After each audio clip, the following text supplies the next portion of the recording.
Was A Quiet Place inspired by Signs, It Comes at Night, and War for the Planet of the Apes? Was Ready Player One influenced by Avatar, Wreck-It Ralph, and The Last Starfighter? Is The Hurricane Heist more influenced by Sharknado or Geostorm? These are the kinds of questions my guest co-hosts and I discuss on my podcast, Piecing It Together. Every week, we look at a new movie and try to figure out what other movies inspired it. Whether it's the story, the character development, tone, or even use of music. Every movie was influenced by something that came before it, and we want to figure out what.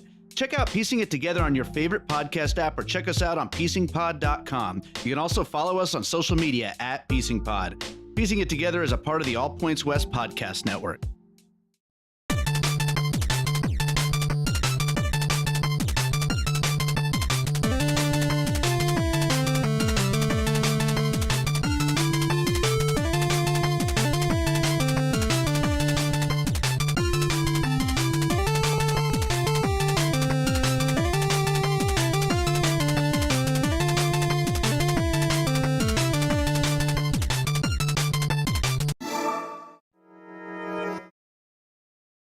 Hello everyone, and welcome to Culture of Gaming's Power Up Podcast, episode 64, being recorded live on March 23rd, 2019. I'm your host, Taylor, and this week I'm of course joined by Anthony Dennis. How are you? Good. How are you? Yeah, pretty decent.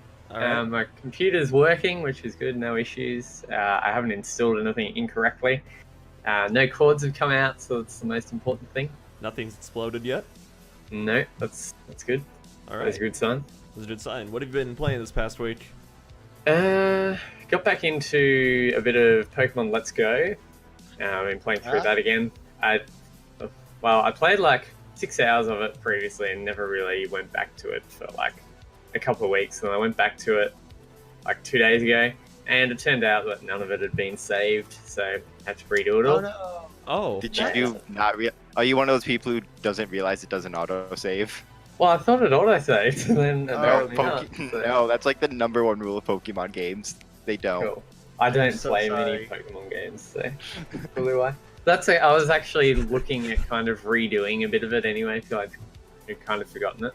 Okay. So it worked out. Yeah, it kind of worked out. Been playing a bit of that. Been playing some. Gee, what have I been playing on PC? Nothing. I haven't really been gaming that much. I've had the flu, which is always good. Oh. Oh no!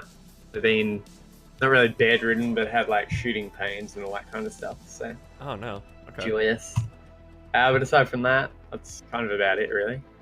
All right. And then rejoining us, and it's been a hot minute since the last been on the podcast, is Aidan Simonds. How are you, sir? It's me. I'm good. How are you? I'm just Good. chilling. Welcome back. Welcome back. I know it's been a bit. Yeah. What have you been playing this past week? I actually have been playing a little bit of Pokemon Let's Go 2. I restarted it because I was on the Pokemon hype train after the reveal trailer and just kind of got off.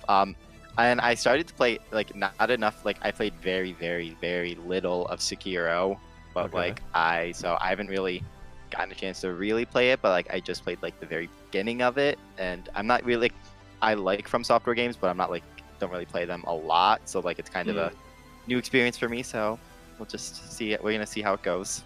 Okay. Well, I don't die too much. All right. And then, Ethan, you return. How are Yes. you? That's me. Not too shabby, I would say so. You all have been caught up with all these fancy schmancy recent games. I've been going back to 2011 and playing Mass Effect 2, Excellent. which I finished recently. I think the last time I was on the podcast, I was talking actually about Mass Effect. Yeah. So You're playing First through one, one. yeah. You're playing through yes, one I was still. playing through one. I finished one. I finished two. Okay. It's pretty good. It's a good game. Solid experience. Nah. Yeah. Who died? Who died? Who died? Legion. That was it. No one Okay. else. But yeah, it was interesting, kind of behind the scenes. I was texting you actually, Taylor, before the podcast, and while I was playing through the game, and you constantly were reiterating to me that I'm supposed to get all the ship upgrades and do all the loyalty missions, which I did faithfully, Yeah. even though I had no idea at the time. Apparently, I guess Those are important. Those Yes. are important. Yeah, they were interesting. I thought. But You get I cool enjoyed it a outfits lot. out of them too. Right. Yeah, definitely. Yeah, it's like there Yeah, are a lot of like rewards for doing just the loyalty missions. Not only do you experience like or it's like not only do you get like outfits and whatnot, but also you experience more of the story. It helps with the characters develop. development, relationships Yeah. between each other, stuff like that. So I think I'm those are some of the just- best missions. I'm really sad because the fact that Legion died is gonna like really have an impact on Mass Effect 3. I was gonna- because like I was gonna ask. I got like the best because I got like I don't know without going into too many detail. I got like the best outcome of like the whole Legion subplot in Mass Yeah. Effect 3. So now that the fact that's not even possible, I Same. think I don't Same. know. I was I'm gonna just like, hold oh, on, Ethan. Can you like deafen Yeah. and mute yourself until I give you the peace sign here? Okay. Because I need to ask these guys a question really quick. Okay. Idea. Okay, so like, that scene on the home planet of the Quarians on Rannoch. Yeah. Who replaces Legion if Legion is dead? Maybe it's just a generic Geth. Is it? Okay. I think But like so.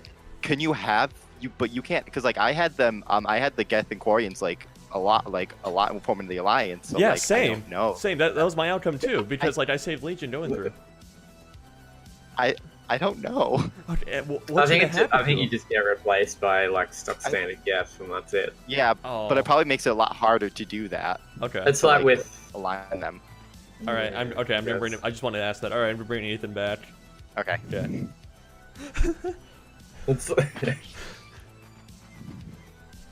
Hi, hello, hi. Thank you Yes. for accepting my call. I'm glad to be joining you guys on this wonderful podcast. Yeah. I'm sorry. We were discussing a certain scene in Mass Effect 3 and like what happens during it for you. Now that Yeah. Legion died. So okay. So did you send him to go into like the heat vents and that's how he died? Or Yeah. Okay. Yeah, he was the loner, the guy by himself. I I'm figured just he like, was. how is- poor Legion. He was like my favorite character in the whole game, and you've gone and killed him. What was I supposed to do? Theoretically, Whoa. I think you were supposed to pick Tally. I think Tally would survive that. Yeah. Oh, yeah, Tally yeah, survives that. I was- Okay. I was supposed to know that. Oh, And man. then All right, I think did- whatever. and then for the it's so sad. and then for the biotic He's the only shield, one. did you do Samara or Jack? For the biotics for the person holding the shield. Yeah. Or- Yeah. Yeah. Samara. Yeah. Okay. Okay, Samara. good. Yeah, Samara That's what or because you can Jack also do are- Miranda, and if you do Miranda, like I think everyone dies. Yeah, Behind a her. lot Oh. of people die. Miranda does What's it. the logic there? It's What's the logic because there? How are you because she- supposed to- it's because Miranda isn't Her- like full biotic sort of thing. Yeah. Well, she's only part biotic. Oh, And like I see. Samara's More like just powerful. like Samara can just like kill everyone. Oh, I see. Yeah. Well, Samara seemed like the strongest, I guess. So Yeah. Yeah. so I picked- I don't know. I didn't think it ultimately mattered a ton. 'Cause, Um, Wait, I think- guys. Well, the reason guess so it's like it I does. told you to get like the Normandy upgrades beforehand. That's because on the journey and whatnot, each little like scene where it shows a specific part of the ship like getting hit or something or like Yeah. some disaster in the event, People people can will die. die Interesting. during that. People will die during that if stuff's I- not upgraded. Right. Yeah. After I finished the game, I went through a couple of YouTube videos, kind of looking up. I saw one where everyone dies. Someone was playing through with the ugliest possible version of Shepard. Pretty brutal. Looked like Shepard with cancer. And then I saw another one where I mostly play the game going through what is it? The term for it is Paragon? Paragon. Yeah. But it's really interesting seeing kind of like the most interesting moments where Shepard is just a complete jerk going Mhm. Cerberus. Yeah, or not Cerberus. Renegade. I Renegade. can't remember the Yeah. stupid terms. Yeah. Fine. Man, It's, he does some really brutal stuff. Yeah. It's Yeah. oh yeah, crazy. you can make him Crazy like stuff. an awful person. Yeah. Yeah, definitely. And he I think still that's has what I'm all like- the ladies. It's funny because Yes. every time I start a game, I'm always like, gee, I'm going to be evil in this game. I'm going to be the worst possible person. And then I get to the decision, I'm like, I can't do that. No way. No. It's like no. And I no. think Yeah, exactly. and that's why I really actually like the moments. What do you call them? Like I guess QuickTime events in Mass Effect 2, where the I know they have dialogue. a name. Yeah. Yeah, they're Yeah. really cool. Like you can push because they like the test you- trigger buttons. Yeah. I Yeah, know. they're really cool Mhm. because they test you like right in the moment. Like, okay, make a decision fast. Do you want to do this right now? I think that was Yeah. really awesome. But it also leads to, I think one of the complaints I have with it is that it shows whether it's Paragon or Renegade. Which, Yeah. if you're like me, you kind of always want to go for the good option. Yeah. So having it indicate that sometimes you're more inclined to pick something just because it's Paragon Yeah. instead of, oh, I would do Um, this if I were in this situation. I don't know. To I be do fair, like it how, but as I say, I do like Yeah. how like the dialogue choices don't exactly line up with what you're gonna say, so that you can like pick one Mhm. thing because it sounds good, and then it can kind of turn into something else. Yeah, But like I'll yeah. let Taylor say, because like I have something else, like a different point I want to like bring up. That is To interesting. be fair, like the results of like the Paragon like quick time events or whatever are about what I would do anyway. Where it's like how I'd Sure, imagine that's fair. it That's playing fair. out anyway. I did choose. So. I chose Renegade for a couple of them, and every time I chose Yeah. Renegade, I was Yeah. like, that was pretty awesome. I think like the 2 times I chose Renegade were Mm-hmm. when you're first helping Garrus out, you can snipe the guy on the bridge, Yeah. and then later, Yes, that's right. yeah. Yes. And then That's a cool one. later on, where you're on like Ilia or something like that, whatever like Mhm. whatever Ilium? planet, Yeah. yeah, Ilium. You can push the guy out the window, and he Yeah, that's right. So Mm. those are like the only That's 2 that I remember doing. those are some pretty good ones. Um, As far as I don't. I think. Oh. Sorry, go for it. What were you gonna say? Well, I was like, my computer kind of like, I don't know if you're going to play, if you really have it in you to play any of the other BioWare games like Dragon Age, and like I know it's controversial with Mass Effect and Andromeda. They kind of go about it in a different way, like where they're kind of more like emotion-based answers as opposed to Oh, I like see. strictly good and evil. So you can kind of like form more of a personality as opposed to like strictly like good or evil. And like your characters, like Sure. especially in Dragon Age, your characters have more like what's the word, like approvals or disapproval of your actions. So like it's kind of like more like, instead of just like you're strictly good or strictly evil, like it's kind of more like, it is still kind of the same, but it's a little like more nuance to it in that regard. It's interesting. I think first off, I want to preface this by saying Mass Effect's dialogue options are just freaking genius. Like every time you run into the circle wheel, the options that you have there lead into conversations that are really, really interesting. That said, I think as time goes on, you can kind of abuse the system a little bit. You kind of recognize the patterns of the dialogue wheel. Oh, You kind yeah. of see that everything above is going to be good, middling, bad. You kind of know that left is going to further the conversation on, whereas right is going to hurry through it. That kind of, once you recognize that pattern, you can kind of cheat it a little bit. Yeah. I don't know. I don't know if that's really avoidable, though, to be honest. For given what they had, The design of the wheel itself. Well, it's because Yeah, it's like it's there's really so good. many like it's really good. there are a lot of like story elements that are tied to like building up your Paragon or like Renegade score. So having like consistent options so people can like drive towards those goals eventually is nice. So, Yeah. I remember. I mean, I can remember multiple times where they presented me with kind of a really difficult choice, and I sat there for like maybe a good 30 seconds to a minute, being like, I don't know. They really presented both sides really well. Oh, wait till you get to 3. Wait till you get to 3. Three is Definitely. Three like really puts you through the ringer. Yeah, it's like you're gonna Really? be pacing around Okay. your room for 5 minutes deciding. Snipe him or not. I'm really sad. Well, I know I'm sorry to keep interrupting you, but like I wanted it's to fine. replay that. I played Anthem, and like I only had it for like 3 days because I'm I was just sorry. renting it, and I was like I liked it. It's not I enjoyed it. I didn't encounter any problems. Like but it also really made me want to replay the Mass Effect trilogy, but Okay, I I couldn't gotcha. find I have the trilogy collection for PS3, but I couldn't find it. I still cannot Oh, no. find it. Oh no. And now I'm just like, oh no. So I started playing Andromeda of all games, Oh, and then like I'm just like, Oh no. no, I'm just like, this No. isn't as bad as people made it out to. Like, this is still kind of like I'm enjoying myself. The game I'm having is a good like time. the game itself is fun, but like the story Yeah. is not necessarily. It's just like, Yeah. I mean, it had unreasonably high expectations just because of what Mass came Effect, before it. yeah. That's its biggest problem. Yeah. I was talking about the dialogue. I don't think I've actually touched on combat all that much yet. I'm glad they lessened down on the RPG elements of Mass Effect 2, because I felt like that was Yeah. even as much as they lessened down on it in Mass Effect 2, I feel like most of your choices and upgrades don't really matter a ton. Like you can get some new Yeah. abilities and Yeah. stuff, and they're fine, but ultimately, and the combat it's definitely engaging. It's But more ultimately, fluid. Yeah, but it's not difficult enough. There's not really enough of a Then you need I to don't turn know, up the a weight. difficulty. Yeah. I guess I should have I mean, turned up the difficulty. just Sorry, wait till so 3 because Let's 3's even more of like an Yeah. action game. Like they Yeah. pull back the RPG game elements even more. Yeah. Well, no, the skill trees Yeah, are but- bigger in 3 than they are in 2. But like the I would combat say, like, feels a lot better. combat-wise. Yeah, the combat It's feels a lot not- better. in I 3. mean, you can still get through. It's very similar with 2 as well. You can still get through the game very easily with your starting abilities. Yeah. And same Yeah, with 3. there's no real RG, I need to do this to progress kind of thing. I don't know if you play like Okay. I don't know if you play like Soldier in 2, then yeah, it's like the skills don't really mean anything. But it's like I've dabbled in Biotic playing through 2 before, and that's actually it kind of makes a lot more of a. Oh yeah. Really? Yeah. That's interesting. Yeah. I will say I like the dialogue. I like the difficulty options in 3 because like you can kind of change it. Like you can say like, oh, I want to focus more on the narrative, like, and so it's a less than difficulty. It's like, oh, I care more about the gameplay. I kind of like how they like framed it in that, like the difficulty options, like based on how you want to play it. Yeah. But, like, I don't really play Mass Effect games for the gameplay. Like, I mean, gameplay is that's important, but like, I like kind of use the gameplay as a way to get through this next story beats. Yeah. Fair enough. That's totally fair. Well, Fair enough. I know for whatever dumb reason Mass Effect 3 isn't on Steam, so now I gotta go download Origin.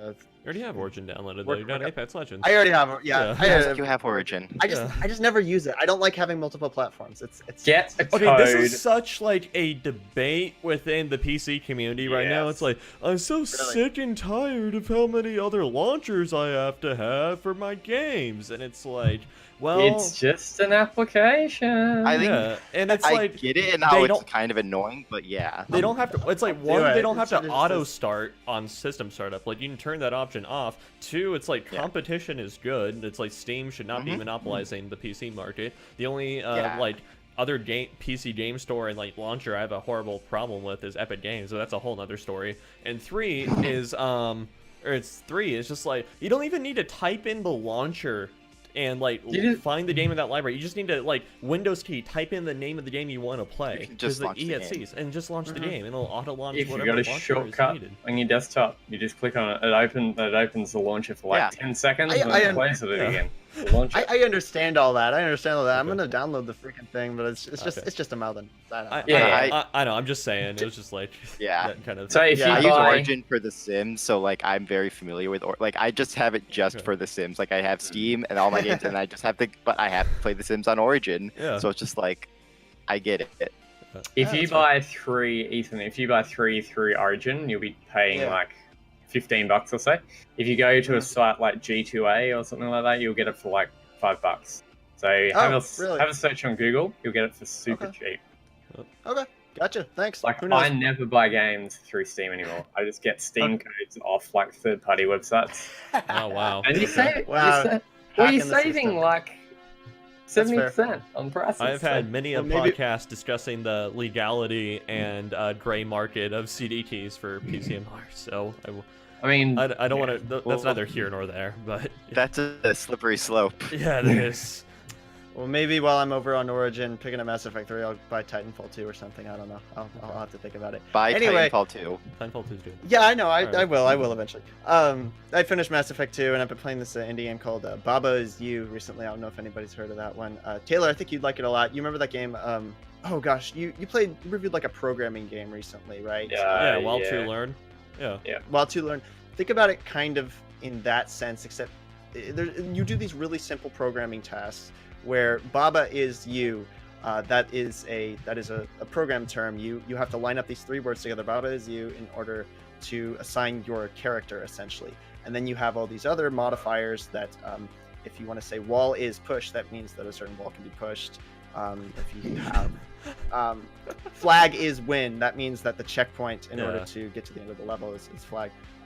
So it's all about these kind of careful positioning and figuring it out through these really clever puzzles. So I think I had a lot Interesting. of fun with that one as well. Yeah, check it out. All right. And that's all I've been playing. So. Okay. Well, 20 minutes later. That's all I can play. I know. Well, can I just That's say, Aidan, that like I had a similar experience with Anthem, but like in the sense of I went and played Mass Effect after playing Anthem. But it was just like the only reason why I'm not more pissed off about Anthem is because it's like I played the game through like the Origin Access Premiere thing or whatever. So it Yeah. cost me $15 and then I just canceled the subscription before it. Yeah. But that's the reason I'm not more pissed off about that game. And so but yeah, it was just like I didn't even finish Anthem. Like it was I didn't even make it through. I enjoyed my time with it, but it's not my kind of game. Like I'm not like a big like multiplayer person in general. So it's like, Okay. I mean, the multiplayer was fine, but like it just wasn't like I liked it, I guess, but I didn't really connect with it in a way like that I usually do with other Bioware games. Okay. And now I want to play Mass Effect, and I'm sad. So, but yeah, it's like then I started through Mass Effect 1 again. It's like I rescued. The first thing I did was rescue Best Girl, and now I am about to go kill her mother. So. Aw. Did you wait? Are you gonna have her in your party to do it? Are you gonna have her in your party? Yeah, of course. Oh, No, I would like the moment when they like tragic. when I saw that like and they said that she was there, like I went back to the Normandy to specifically put Liara back in my party for that because I was like, I need this moment. Okay, yeah. It's like nothing bad happens because of it. I think you did like a little bit extra, like I love you dialogue between Laura and Shepard eventually because of it. But other than that, yeah. So it's like. Sorry, I know we're totally backtracking here. Why do you like Liara so much? She's not even that significant in Mass Effect 2. Wait, have you played the Shadow Broker Layer, DLC? the Shadow Broker DLC, she is super relevant. Oh wait, no. If you're playing it on PC, then it might not be. Yeah, it's really difficult. No, it's there. No, it's there. Necessarily legally, but No, the DLC's there. It's really difficult to get DLC working on Steam for Mass Effect 2. I think I was able to download maybe a couple packages. So Yeah, see, the ones I had all the DLC already in it, but like there's like about like it centers around Liara and like it's probably one of the best like DLCs ever made. Yeah. Okay. It's so good. It's up there with the Citadel from Mass Effect 3. Oh my god, I love Citadel. Yeah. But okay, so I'm just from a Mass Effect 1 lens, let's see. So Tali is a romanceable, or else she'd be up there. Yeah. Let's see. Ashley is a space racist. Yeah, she's racist. Ashley is really racist. And that's let's see. it. Dr. Chakwas is too old. And then there's really no other named like relevant female character because I personally don't swing the other way. And so last one standing is Liara. Yeah, like that's So it. you're. I mean, I love how your process is just—it's a process of elimination. It's not even. Okay. Yeah, Liara. No, I love her for all these different. No, there's reasons. a lot more. No, there's you're a lot honestly more better to off it, but- not romancing anyone in 1 and just waiting till 2 and seeing what happens there. Because like romance in 1 is just not good.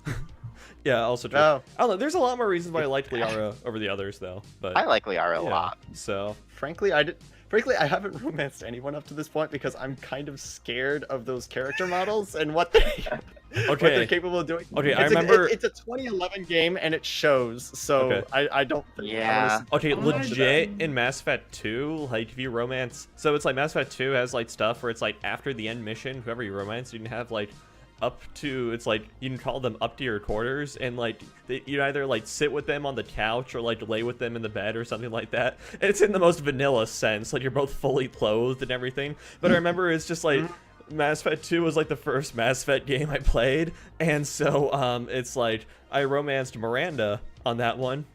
And it's just like afterwards it's like oh, I didn't check out these options or something, right? It's like have her, it's like laying down on the bed next to me. She legit looks like Michael Jackson laying down on the bed next to you. She legit looks like I was like, Michael where are we Jackson. going with this? So yeah, that's kind of scary. It's kind of I scary. hear that Jack. I hear that it's Miranda. possible to romance Jack. It That is. sounds Yeah. It's a lot more utterly complicated. But she's like good. renegade. She's like more of a renegade option. Yeah, it's a lot more complicated too.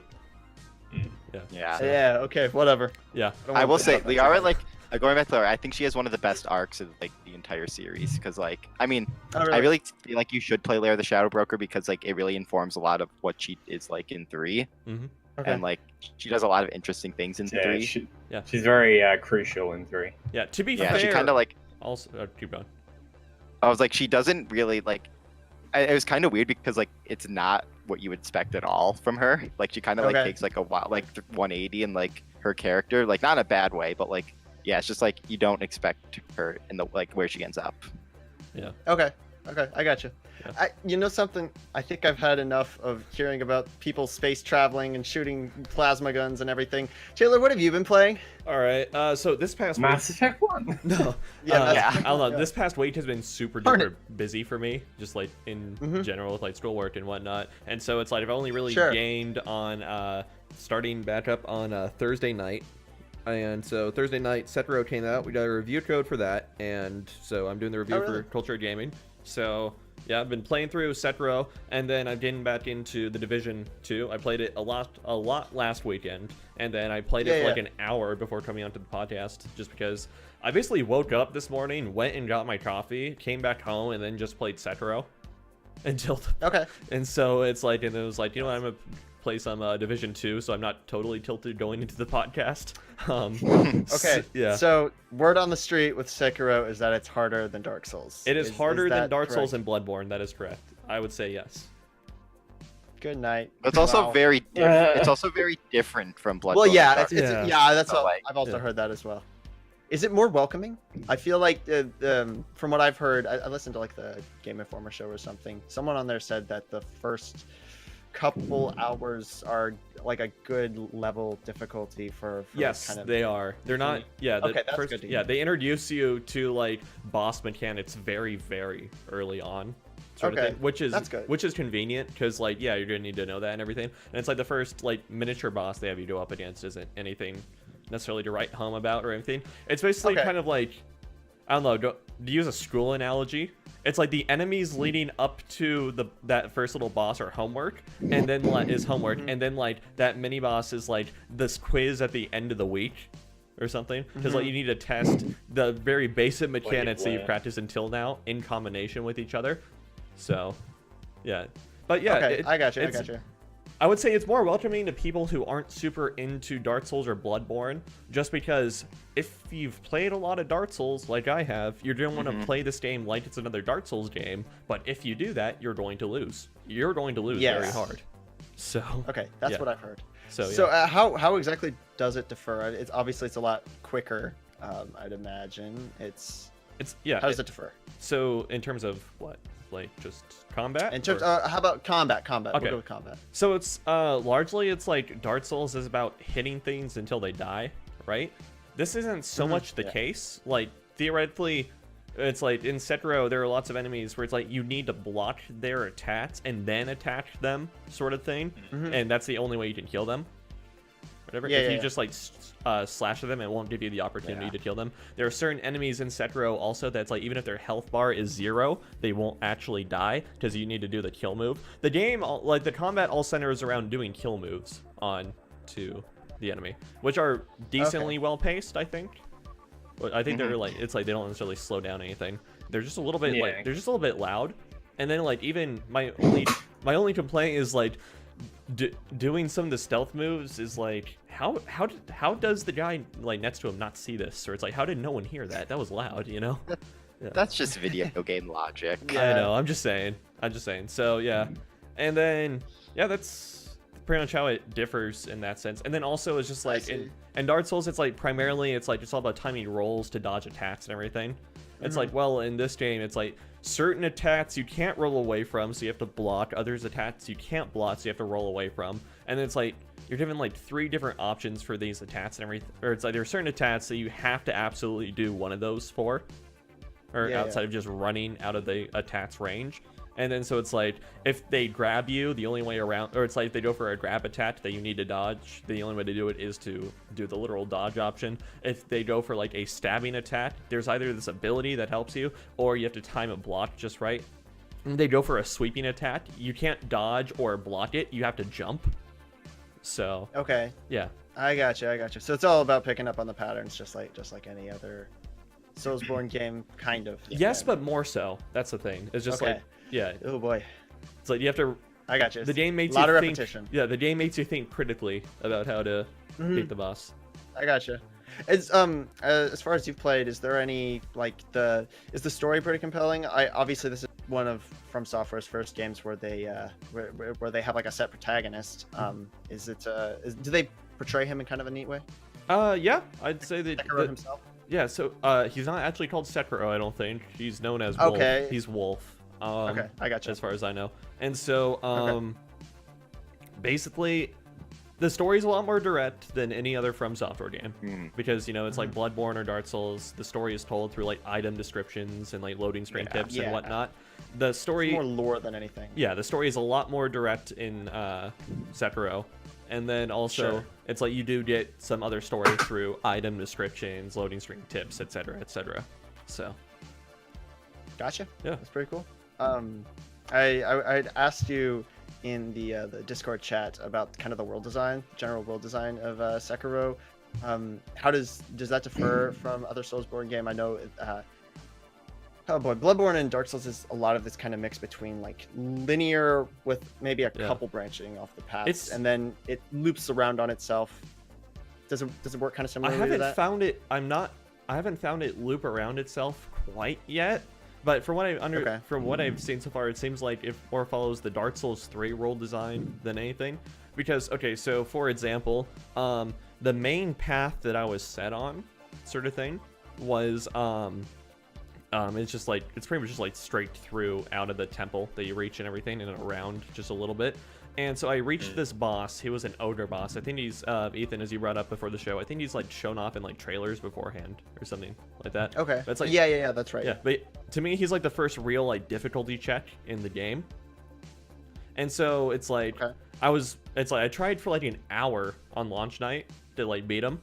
Wasn't able to do it. And so then it's like coming back to the game, it was like, okay, what am I missing here? I found a lady that gave me like these prayer beads or like this prayer bell or something that I turned. So instead of like bonfires or the lamps that they have in Bloodborne, in this game, the equivalent are these Buddhist statues. So it's like this lady gave me a this like prayer bell to use at a specific Buddhist statue. I go to that specific Buddhist statue, use the bell. I get transported kind of like back in time 3 years ago to like a memory that the wolf has or something, or apparently has. And then I found it's like in this level I found this upgrade to the prosthetic arm that basically turns it into a flamethrower temporarily. And so yeah, I've seen that. Yeah, and so what that allowed me to do was then I could then go back to the ogre fight that I was having trouble with, and then because the guards just like who are keeping him prisoner or something, the game has this eavesdrop option where it's like if two guys are in dialogue, you can like stealthily listen in on their conversation and provide info. They said it's like, oh yeah, that thing hates fire. I was like, oh, convenient. Okay, so.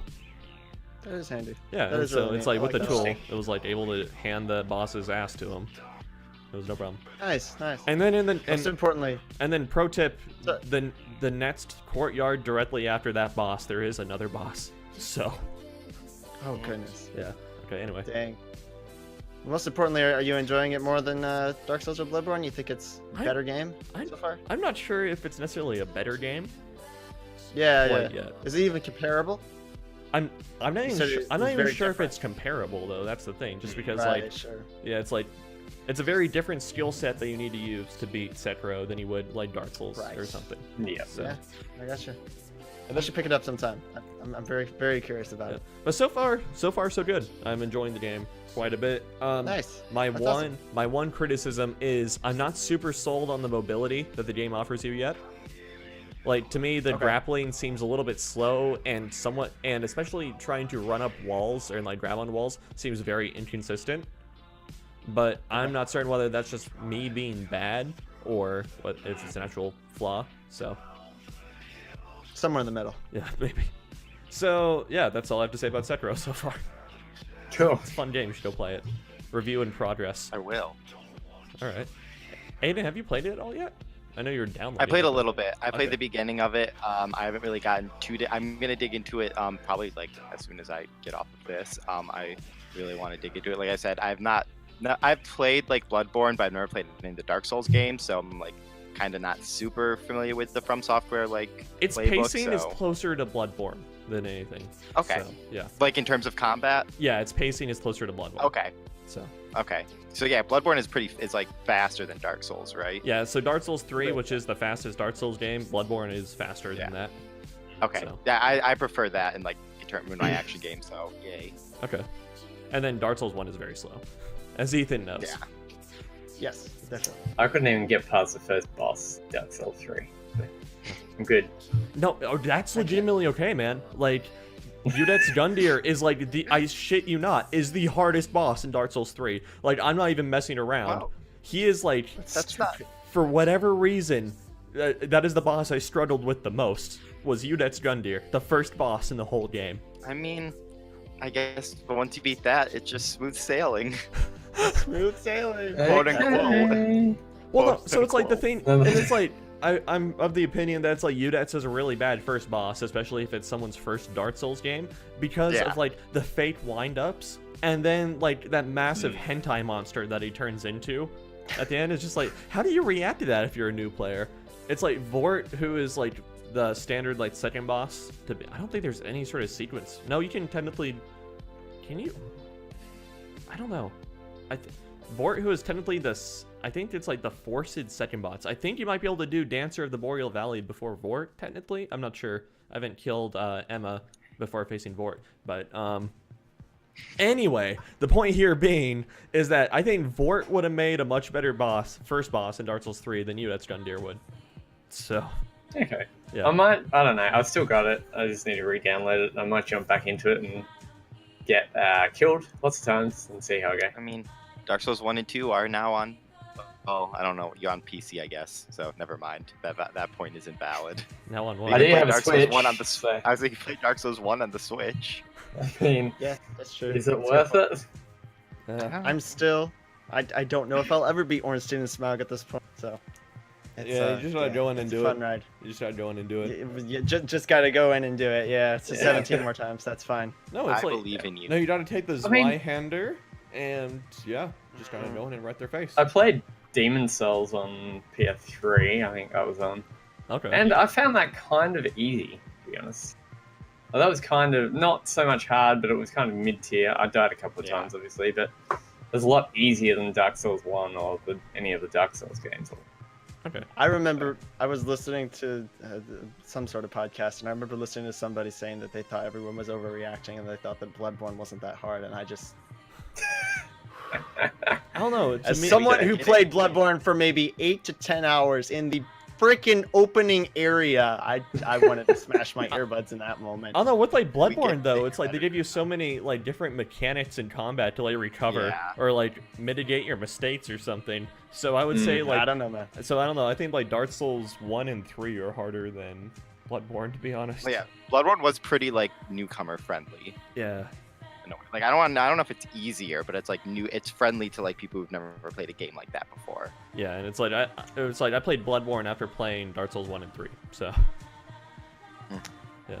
I think I'll write an entire article about how that's completely incorrect, but we will save that for another time. Okay. I don't like to dear. enjoy myself when I play games. Sorry, I just really think Bloodborne is just really not welcoming at all in any way whatsoever. But this is not the Bloodborne podcast. It's turning into a From Software podcast. I mean, it's turning into one of the longest ones we've done, so Yeah, it's a good point. track Yeah. to beat our We haven't record. gotten to the plugs yet. I was about to Every say. time I was- Aidan is on, we Let's say always go over. 42 That's the minutes best later. part. 42 minutes The best later. part is it's not even me. I'm just here.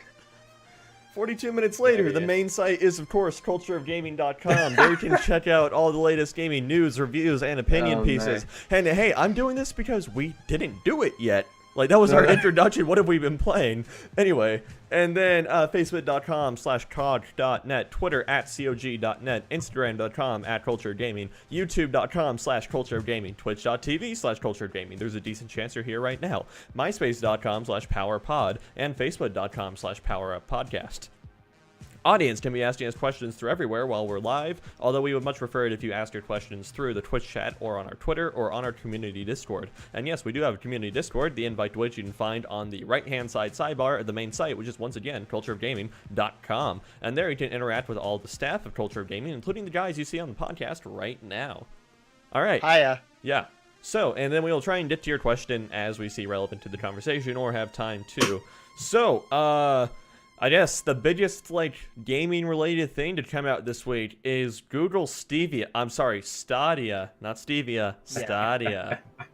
You mean Stadia? Stadia. Is it? Stadia? Yes. Stadium. Stadia. Stadia. Yeah, Okay. no. It's the plural of stadium, which is Stadia. Okay. Do you want, it'll be discontinued in a year anyway, so it doesn't matter.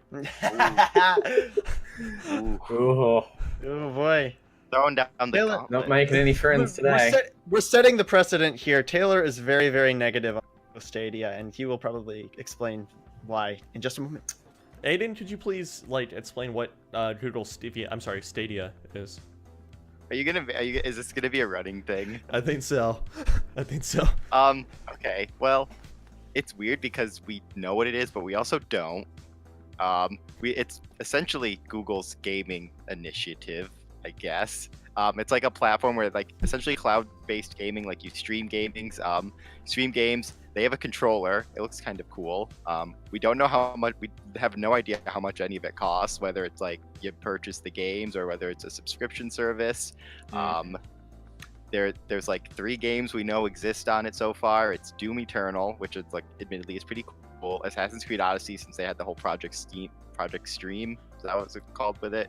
That whole thing, and then new game from the studio literally just left me. And so yeah, Ethan, you should know this. Q You're Games. an Yeah, article. yeah, I did read the article. Q Games, yeah, Dylan Cuthbert.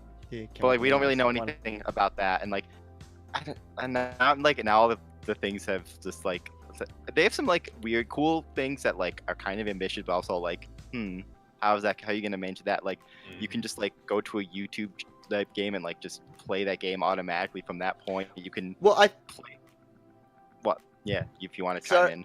No, I was just gonna say I think that was their major selling point, was that it was this kind of that they were trying to merge the two audiences of both watching games and playing games, where you can immediately hop into a game that your favorite YouTuber is watching. You can play a game with them. Next. Yeah, you can line up. Because that's what we all want. Is we want to play with the YouTubers.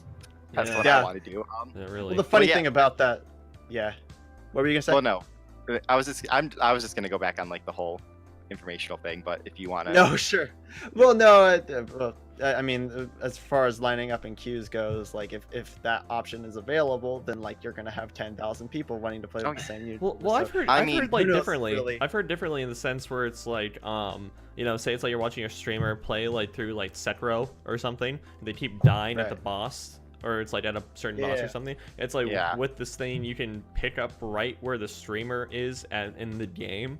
And then start. Yes, that was another feature. Oh no, that was another with feature. them. Okay. And they're using like the Google search engine feature to like help you with the game. Like they haven't really gone into detail that, but you can like walkthroughs and it's just like what? So that was like a button on the controller, I think, that they're going to be introducing. Google like Assistant. Lord. Yeah, Google Assistant. Yeah. Oh Lord. Yeah. There's like they did. There's a lot. I mean, a lot of it was tech focused on the thing. Like so, like it's gonna run. I think did they say like 8K like at what was the eventually the frame rate? 120 FPS eventually, I think it was. Yeah. In the year 2056. Whoever has that kind of internet, I want to live with you. All right, when are you moving in, buddy? I got fiber optic here. I don't know what to say. Oh, wow. Yeah. So this thing's gonna be look at you in your upper class. Yeah. So just to be super clear on what this is. So the only hardware that's available to the consumer is the controller for this. And with the controller, Google will basically stream you games across the internet to play. Yes. Yeah. Yeah, okay. Just to be super clear. It's all right. It's video game streaming it's like a platform. Like not a like quote unquote like not like a video game platform, but like a service. Yeah. I don't even know if the thing is we don't know really what we don't even know the business model. We just model. know that we know it's a cloud-based gaming service. Like I don't even know if service is the right word, but like it's a streaming thing. Yeah. So basically, like we don't know we don't know how like monetary, like we don't know how that's gonna. We don't even like there's a lot of questions about. So it's like Google does all the processing, like the rendering and graphics processing on their end for the game. So it's dependent on Google's hardware on whatever server base they have running it. The only thing we know regarding that is they at least have I think they're running Intel CPUs for it and not AMD EPYC stuff. And then they talked about it's like the way that I tentatively work this out to be is like they're designating basically it's like people are probably going to start running like virtual machines on this sort of thing or something related to like virtual machines to this sort of thing, and it's like Google is going to delegate resources based off the hardware that's running the virtual machine into that specific virtual machine, and it's like so and it's kind of interesting to explain technically, to be honest, but I don't know. So a lot of people I've seen some. Okay, this isn't just me being an echo chamber. I've seen some fairly like diverse opinions about this on the internet. So, Anthony, what do you like this idea? Do you hate this idea?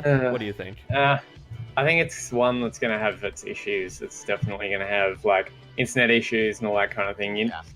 A lot of people like 70% of the population here will not be able to use this because our internet is just not good enough. Yep.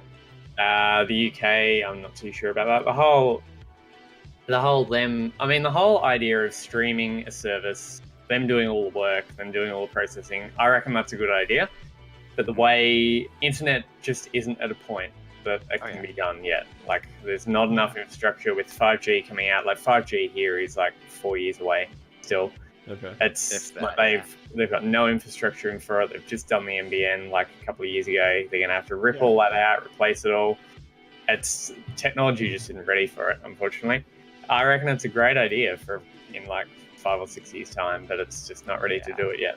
Okay. I mean, Ethan, to what their do you think? credit, to their credit, if there is any company that is more qualified, that is qualified to start a service like this, I mean, it is Google, right? I mean, they're probably. I disagree. I disagree. Also. In terms of like technology, like where like Yeah, Google's technologically speaking, anyway. practices are, like, No, kind I don't. of, like- I don't No. think so though. That's the thing. Like, Who else would you suggest? I look at it like this though. So it's like, or actually, I want to get Aidan's thoughts. Or Ethan, what's Ethan, what's your like concise opinion on this first? Is this a good or bad thing? Concise opinion? Yeah. Well, that was kind of what I was branching off of. They okay. own Google Fiber, which is like one of the fastest. That should be another point I want to bring up. Networks. That's gonna be- Yeah, sure. Okay. That said, if you've kind of been scrounging around, paying attention to the various, a bunch of sites have been having demos of this thing. Even in a controlled environment, when they were testing Doom Eternal, some people noticed little frame hiccups and lag bits, which it was not, massive. They were able to get used to it over time, but especially in a game like Doom Eternal, you don't really want that lag to be there. And imagine this in like a controlled environment that Google has set up particularly for this purpose. Like, if that fails, well, it's a little difficult to say. And the whole process of like controller connection and going through all these different waypoints just to get to kind of the game footage and then bring it all the way back to you on the browser. There's too many steps involved. Yeah. Okay. Mhm. There's going to be lag no matter what, I reckon. Yeah, then it's a lot different than like streaming a movie or TV show. Exactly. yeah. Yeah. All right, and then Aidan, do you like this idea? Hate this idea?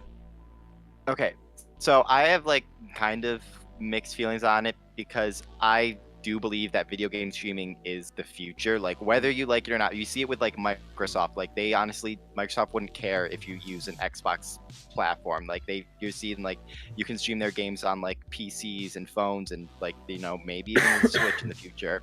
I don't think this is Google necessarily right now, them saying like, hey, we want to go after Xbox and PlayStation. I think this is them playing for the long game and like them showing like where the future of gaming is heading. I like Anthony said, this is not something that is going to be as such necessarily viable or accessible for a lot of people for at least like 5 years. But I think if they're able to, but I think this is something that's gonna hopefully, I do think video gaming is going to a more streaming focused direction. I think if this is something like that can catch on and grow over time, I definitely think Google could be at the forefront of the industry. If this I think this just there's gonna be problems. I think this is like more of like them like testing out the waters and like seeing like what they can do, what they're able to do. And I think that we're gonna see them in like 5 years. I think this has potential to be something very, very powerful in the industry. Okay. I personally, I really don't like this idea, and I personally think it's like, much like many other Google products, whether it be hardware or software, it's very half-assed and it's very like not well thought out. You see, I would be a little bit more on board with this if NVIDIA of all companies, and I mean we're only talking about 2 years ago now, NVIDIA of all companies tried to prototyping a service similarly, and they weren't able to get it to take off the ground or anything. And that was NVIDIA of all people, and there are people in the industry who I think are much more qualified than Google to try this sort of thing. Yeah. So, and then 2, it's like if Google Drop some names. What are some other companies that you think would be a little more viable, that would be more believable? I reckon Amazon for one, and they're already doing Amazon. Like, they've had experience in streaming movies and the whole Amazon shebang, because they have the way a lot they more. implement it. So Amazon because they have a lot more competent of a server scaling system than Google does. So it's like a majority of things, or it's like a lot of games nowadays, particularly MMOs, run off like Amazon scaling servers. So And they own Twitch, and they own all these Yeah. different streaming services as well. They've had the experience to kind of move into this field Yeah. a lot more. And then let's see, AMD, I would say would be much more well qualified also over Google to do this. So because it's like they could completely control the hardware server, because you know AMD does the Epic server processors and everything, as well as graphics processing for said things and whatnot. So they could be a lot more.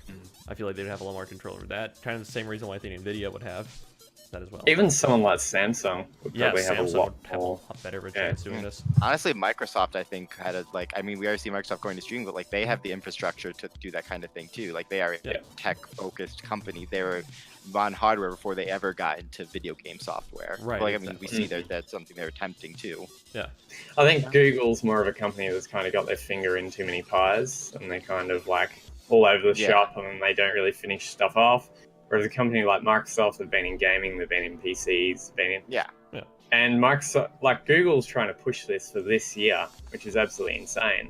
Right. Like this, they're going to launch it too early, I reckon, and then people aren't going to be able to play it, and then it's just going to be a disaster for them. This to me also seems like it would be, or this seems like this was planned for launch, assuming Google Fiber stuck to its original deployment schedule. Because if it did, it's like when Google Fiber was first hitting the market, circa like 2012, 2013 or so. By 2019, 6 years later, 80% of major U.S. cities would have a Google Fiber like connection. Yeah, that's the thing. So it's like, but you know, Google Fiber obviously hasn't stuck to that deployment schedule for any myriad of reasons. So it seems like this project would be a lot better if people even. So it's like, I know we've talked about, and I'm not saying it's like the U.S. has it worse than Australia in this regard. Just as a whole, we don't. But like, even a lot of people in the U.S. don't have connections that would be able to do this justifiably. Same. Our infrastructure is still bad. Like it's pretty like we're not like the US is not even like close in like the top, but I know Australia like has their whole they that's a whole thing on its own. I mean, you don't, and I don't think this is like, I think they haven't said anything about a worldwide launch, have they? Like, do we know if this is just only launching in America? I believe they gave a list of. I think that was something that I saw. That they gave a list of countries. So it was like. I mean, should like launch this in a thing like Japan, which has like much stronger internet than South like, Korea we'll would ever be the have perfect testing ground for this. Yeah.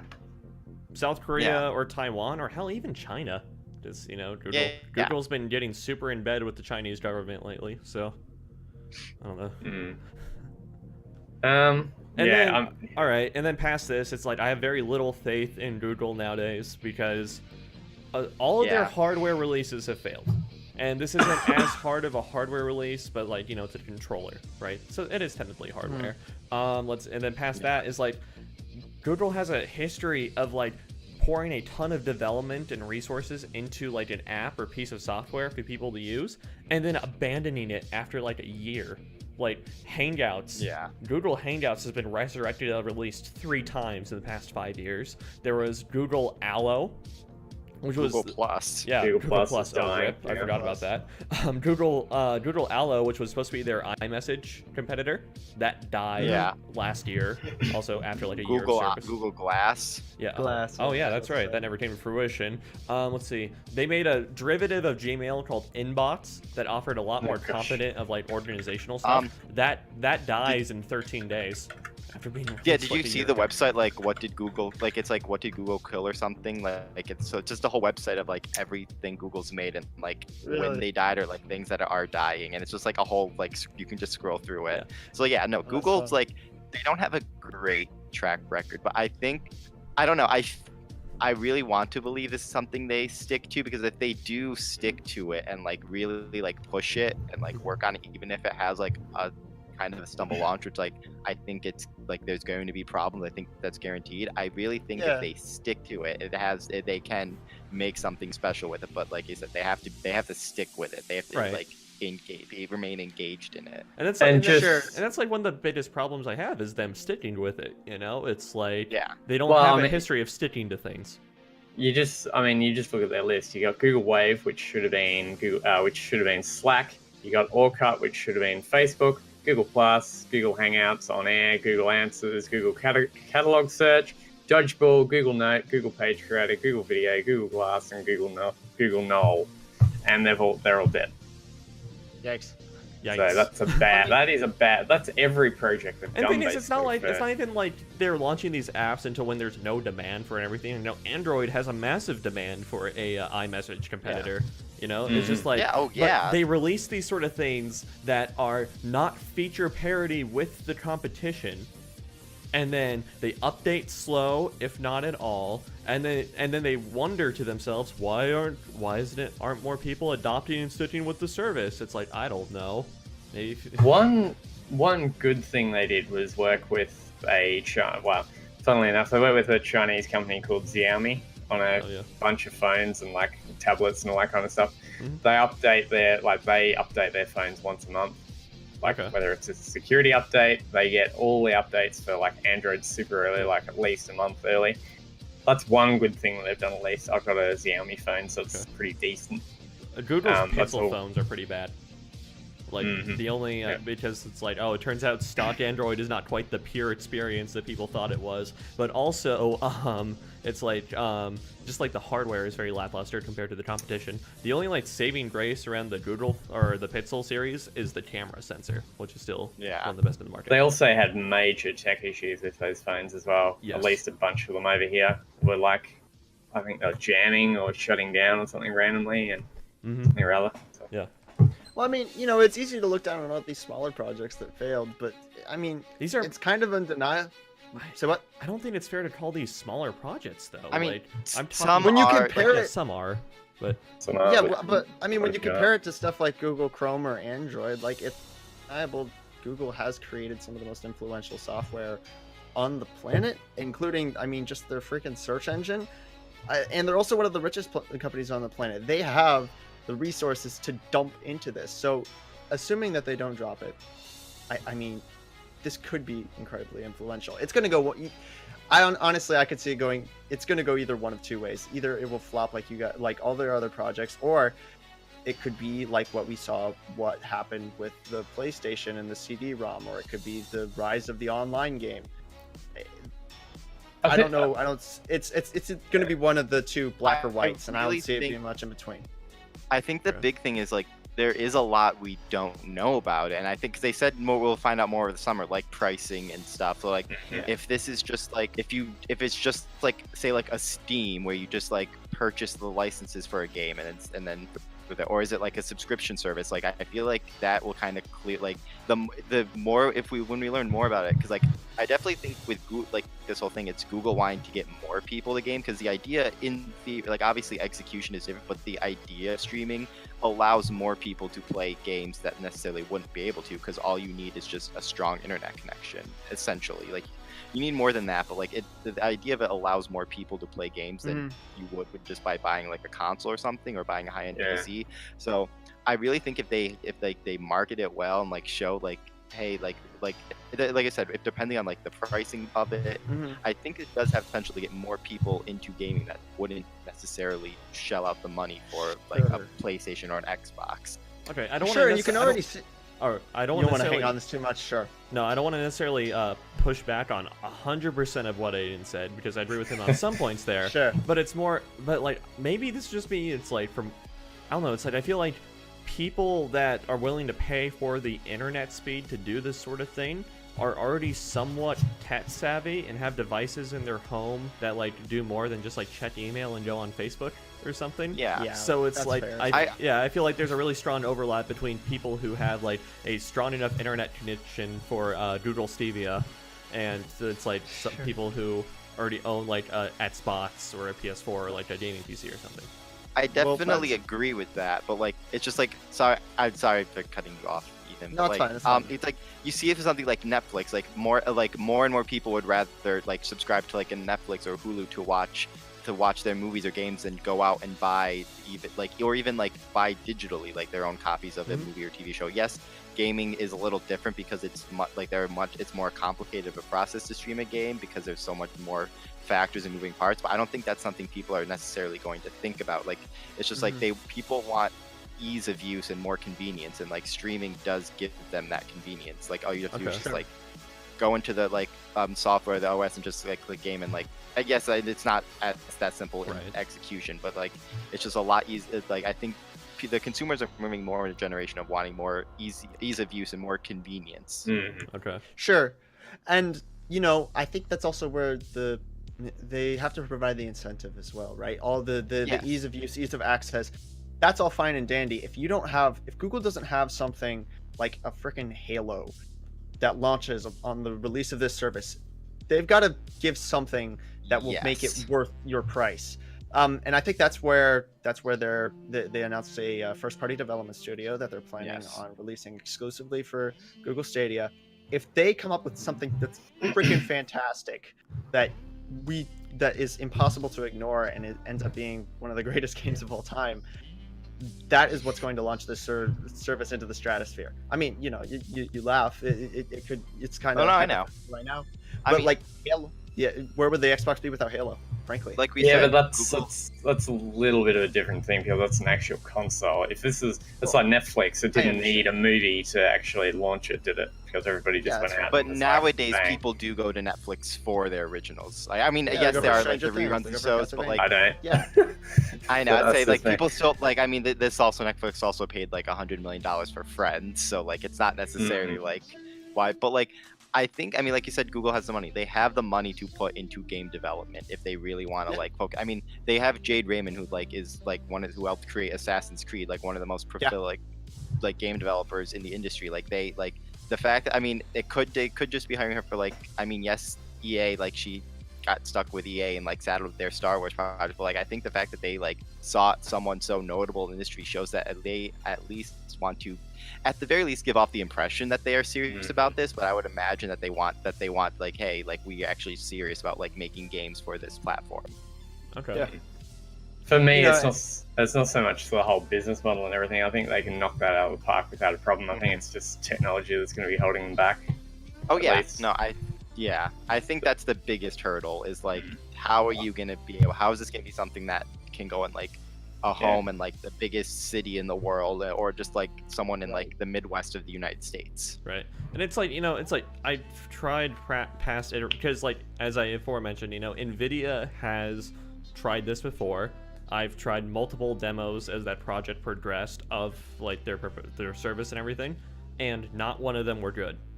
They got better with time, but not one of them were good, and NVIDIA ultimately canceled the project. Where it's like, yeah, we can't make this work. Sorry. Yeah. So. Yeah. It's At the end of the day, I think it's easy to sit here and be kind of the armchair quarterbacks, I guess. But I think we have to wait and see. Like they're going to talk more about it this summer. They're going to release it sometime in this fall. I think it's important to wait it out and really kind of judge it whenever it comes out. And until then, it's all just kind of speculation. Yeah. Can we meme for a little bit? Because fun fact, the Stadia controller has a built-in always-on microphone. Oh. Aidan, what's Always up? on. Aidan, what's up? He's not happy. That's just weird. I mean, obviously it's Google. We like that's in line with literally Google's whole brand. So Yeah. like I'm not surprised, but I'm also Yeah, like, sure. IE Connect Oh. 2013 Yeah, I mean, circa we can- 2013. intent. We can meme all we want. Connect there is are all cool. these. Like Well, I'm was a gonna- Connect defender. I was gonna say more of like, I don't know. I feel like if you were to like, it's like I brought this point up in our general chat yesterday, but it's like, I don't know, if you're to like trash talk your opponent playing an online game over like Stevia or something, Stadia. I'm okay. I've said the joke too many times. It's now default for me. I'm sorry. How- brain. Yeah. So it's like I feel like I don't know if you're to like talk trash or like have friendly banter between your teammates. It could be like, oh, hate speech detected. Just shut down your Yeah. Gmail. Shut down your YouTube. You know. Your You know, I- account has been banned. I think we've seen enough clickbait articles and stuff about this.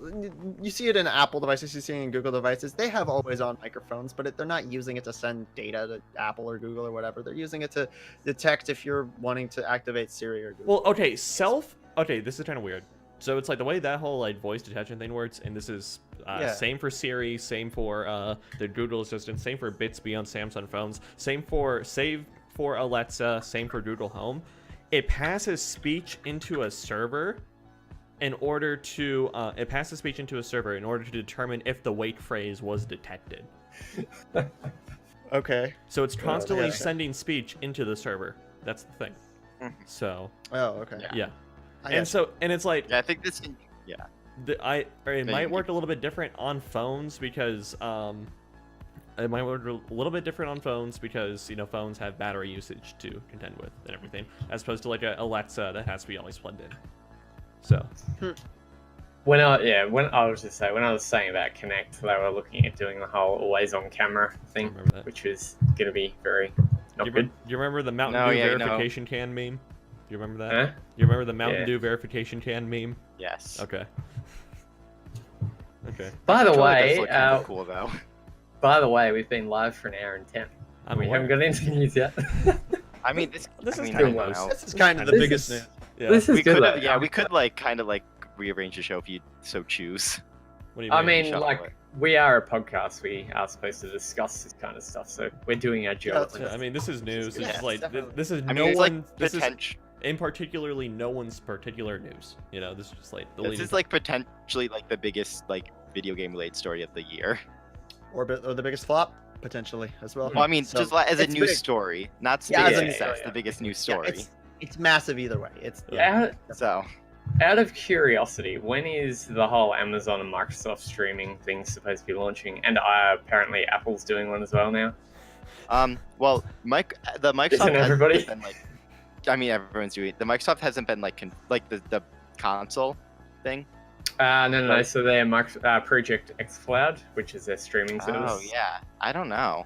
I think- don't know. My one contention is this though. Is like I feel like Nvidia, AMD, Intel, and whatnot. The three major players of the PC hardware market. I feel like, or hell, even ARM for that matter. I feel like they would be like changing, engaging their business plans accordingly if they actually feared the whole streaming thing taking off. But that's the thing. We don't see them modifying their business plans or proposals or anything. True. It's like it's like things are a continuous plan. It's like we're gonna get the iterational Intel improvement until they get 10 nanometers.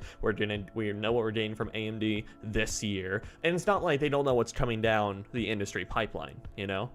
It's so. But I think there's always going to be PC gamers, no matter what service is kind of around, because the PC is like a work of art in a sense, because you got it sitting on your bench and it looks cool. True. So there's always going to be people who are going to be building PCs, making PCs. So I don't really think they need to kind of change, even if the thing was kind of a looming threat in a sense. I don't really think that they need to change their business model that much. Okay. Because I'm going to stay a PC gamer. Yeah. I'm not going to change. So I think that like consoles, traditional consoles too, and that same like kind of going off that, they're still gonna be like, even as Microsoft like focuses more on their streaming efforts, like as we've seen like with their like Project X Cloud thing, and even Sony with PlayStation now, I think like traditional consoles are still going to be very important. I mean, we see the Switch and the PS4 selling like crazy still, Yeah. and like and so like I mean, I think definitely the PS5 and whatever the Xbox next consoles, those are still going to be like your standard like disc-based consoles, like, and especially because like you said, digital isn't as widespread as like it would need to be. I think it's like it's gonna still be like kind of like Netflix, like while like Netflix was still kind of like around, but like people were still using Blu-ray players, and people even nowadays still use their DVDs and Blu-ray players. So it's like I don't think it's gonna like completely overtake it, but I think it's gonna be like it's gonna just grow more in Slowly prominence. grow. So would it be more physical? Would it be more fair to say that it's like this provides like a very, very, very entry level opportunity for someone to check out gaming? Do you think that's a fair lens to look at it from? I think that's what Google wants and like at the end of the day, but I think for now it's potential. I think for now it is going to be a fairly niche thing just because a lot of internet isn't powerful enough. But I think that's what I think streaming, the whole like concept of streaming is to like essentially to make things more like accessible and more entry level for a wider number of people. Okay. And to be, I thought of this as we were talking about the controller always on mic thing, but like come to think of it, Netflix is somewhat directly responsible for the average like household internet speed going up. That's the thing, like the average adoption. I definitely, like these things happen when there's like enough push for that. like for like with the consumer. So I definitely think like if this is something that catches on, or just like video game streaming in general is something that catches on, I definitely think we're going to see like the internet providers like accommodate that. I definitely think like because we've seen these kind of things like lead to this massive change. So I wouldn't say like I obviously think it's still like the internet is still a concern, but I think like if it really catches on, it could really help push things forward again. Okay. I kind of see it kind of coexisting with like console and like PC gaming as well. Because like if you're out on your couch or whatever at night after a hard day's work, you can't be bothered going into your room or whatever or into your media room, turning your PC, sitting on a bit of an uncomfortable chair or something. I don't know. You just want to sit on the couch and play a game. It's kind of like mobile gaming in a sense. I kind of see it as where kind of you can turn it on if you want, play half an hour, then resume on your PC or whatever. So I kind of see it as kind of coexisting, but yeah. All right. Ethan, any concluding thoughts to this? Concluding thoughts. I think we should. I think that the price point is definitely going to be a big factor in this as well. That we'll have to consider. We still don't really know if it's going to be pay per game or pay a flat subscription fee. Yeah. Pricing model too. That's important. Yeah. That's gonna be difficult. Because PlayStation Now is about what, $100 a year, I guess, or something like that. I don't think it's that much. Imagine having to pay for an online service. I mean, well, no, PlayStation Now, that's their streaming service. Oh, okay. Yes, I'm talking about the streaming service. Oh, okay. PlayStation Now, I believe it's $100 a year. Last time I checked. I thought I'm gonna look at. I thought it was like $80. Okay. Oh. Okay. Yeah, which all things considered, all the games that are on there, it's not a terrible price. You're right. It is a 1-year subscription for $100. I mean, let's just like $10 a month kind of thing. Like, yeah, like 120 but you consider that Google is kind of shooting for the stars with this one. They're wanting to put like current gen games on it: Doom Eternal, Assassin's Creed Odyssey. They don't want to port over like PS3 games or last gen games. So there's going to be a bit of a price tag on this. So that's going to be another kind of prohibitive factor. Even if we're considering it to be a monthly subscription, like it might just end up being, it's still $60 a game. We just need you. You see your favorite YouTuber playing Sekiro Shadows Die Twice. Click on the link at the end, and for the first time it says, all right, you got to pay $60 for this. Next time, we'll just let you hop right into it. I don't know. That price is definitely going to be prohibitive, is what I'm saying, depending on how much it is. Yeah, I kind of definitely. Go ahead. You can go. You haven't talked for a while, so go for it. No, you've. Well, I mean, I've talked a lot already, so you go ahead. Yeah. Okay. I think now, I had to say nowadays, I'm not like 100 or something, but anyway, nowadays in gaming, it's kind of more becoming kind of a trend to go in the subscription kind of thing, like EA Access is doing it, Origin Access, Xbox Game Pass, that kind of stuff. So I can kind of I reckon they're definitely going to go the whole subscription model, because it kind of like they get more out of it in the long. They get more money out of people in the long run, but at the kind of crunch time when you want to play this game, it's cheaper kind of thing. So it's, I think, games as a service kind of thing where you pay a monthly fee is a lot more. I think it's the model that they're going to want to go down. Yeah, a lot more attractive. Okay, I think I find it kind of weird actually that Google didn't come out with like pricing or something, because I don't know, to me it's like if they're going to have such a massive announcement for this, Google really should have like asserted their dominance in all things this project. So it's like, here's what it is, this is what we have working on it so far, this is when it's available, this is how much it'll cost, thank you. My thing was like, I think that was because I think they just wanted to focus on the tech of it all, because it was like GDC. It's not technically well, yes, it was live stream, but it's not a consumer show like an E3 would be. Like it's not like a trade show. It's more for the developers. So like I think that's like what they wanted to focus with there. Like they wanted to show like what it is and like what it can do. Like that's what they really want to focus on, like showing like this is like a serious thing that they're like working on. Okay. If this does end up being a monthly subscription, what's the max you guys will pay for it? $0. I don't plan on paying for it. I don't plan on paying for it. Okay, let's say. I mean, Hypothetically, if you liked it, how much would you pay for it? Oh, If there's a game that you had to have that's on there, like there wasn't really. if it's much like of an- if it's like all you can play for X amount per month sort of thing, Mm. I don't know. it's a buffet. Yeah, it's like a buffet. I don't know. Be like 60 a month maybe. 60 I mean, a month. 60 a Whoa. month. Wow. Yeah. $60 I mean, I don't a month. think it's Wow. gonna That be makes that sense. I mean, that's fair. I don't know. I I mean- look at it like this, especially if like a year like 2019 where you have so many games coming out per month. Then Yeah. it's like, you know, that's yeah. about what I would be I mean- spending on a AAA game, you know, or it's like that's about how True, much money yeah. I'd spend on video games per month anyway, you know. And I that's don't the think it's going to difficulty. be that high. Okay. Yeah. Because like you see, even I'd- like something like Xbox Game Pass, which has like every first party Microsoft release on it, that's only like $10 a month. Oh, okay. And Okay. so like Yeah. yeah. So Well, I don't I think mean, it's. okay, I don't know so- if it's going to be like, Well, I imagine. Well, I as said. that low. I mean, that's specific party though. It's like I imagine this to be like every Yes. single game coming out, any developer, certainly, you know. Yeah. Any console kind of Yeah. thing. And I mean, that's the Yeah. mats I Yeah. would pay too. Mats I would I pay. mean, yeah. I would probably go for like 25 a month Australian. Okay. That'd be it. Because they've got to be careful. They don't turn people. They're not kind of Yeah. scaring people away as well. So, What would that be? That'd be $15 US probably, something. but it's like $18.50 or something. Something like that. Okay. Yeah. So So you go the way. kind of three very quick questions. Or Did real they quick, Aiden, say? what's your price tag on this?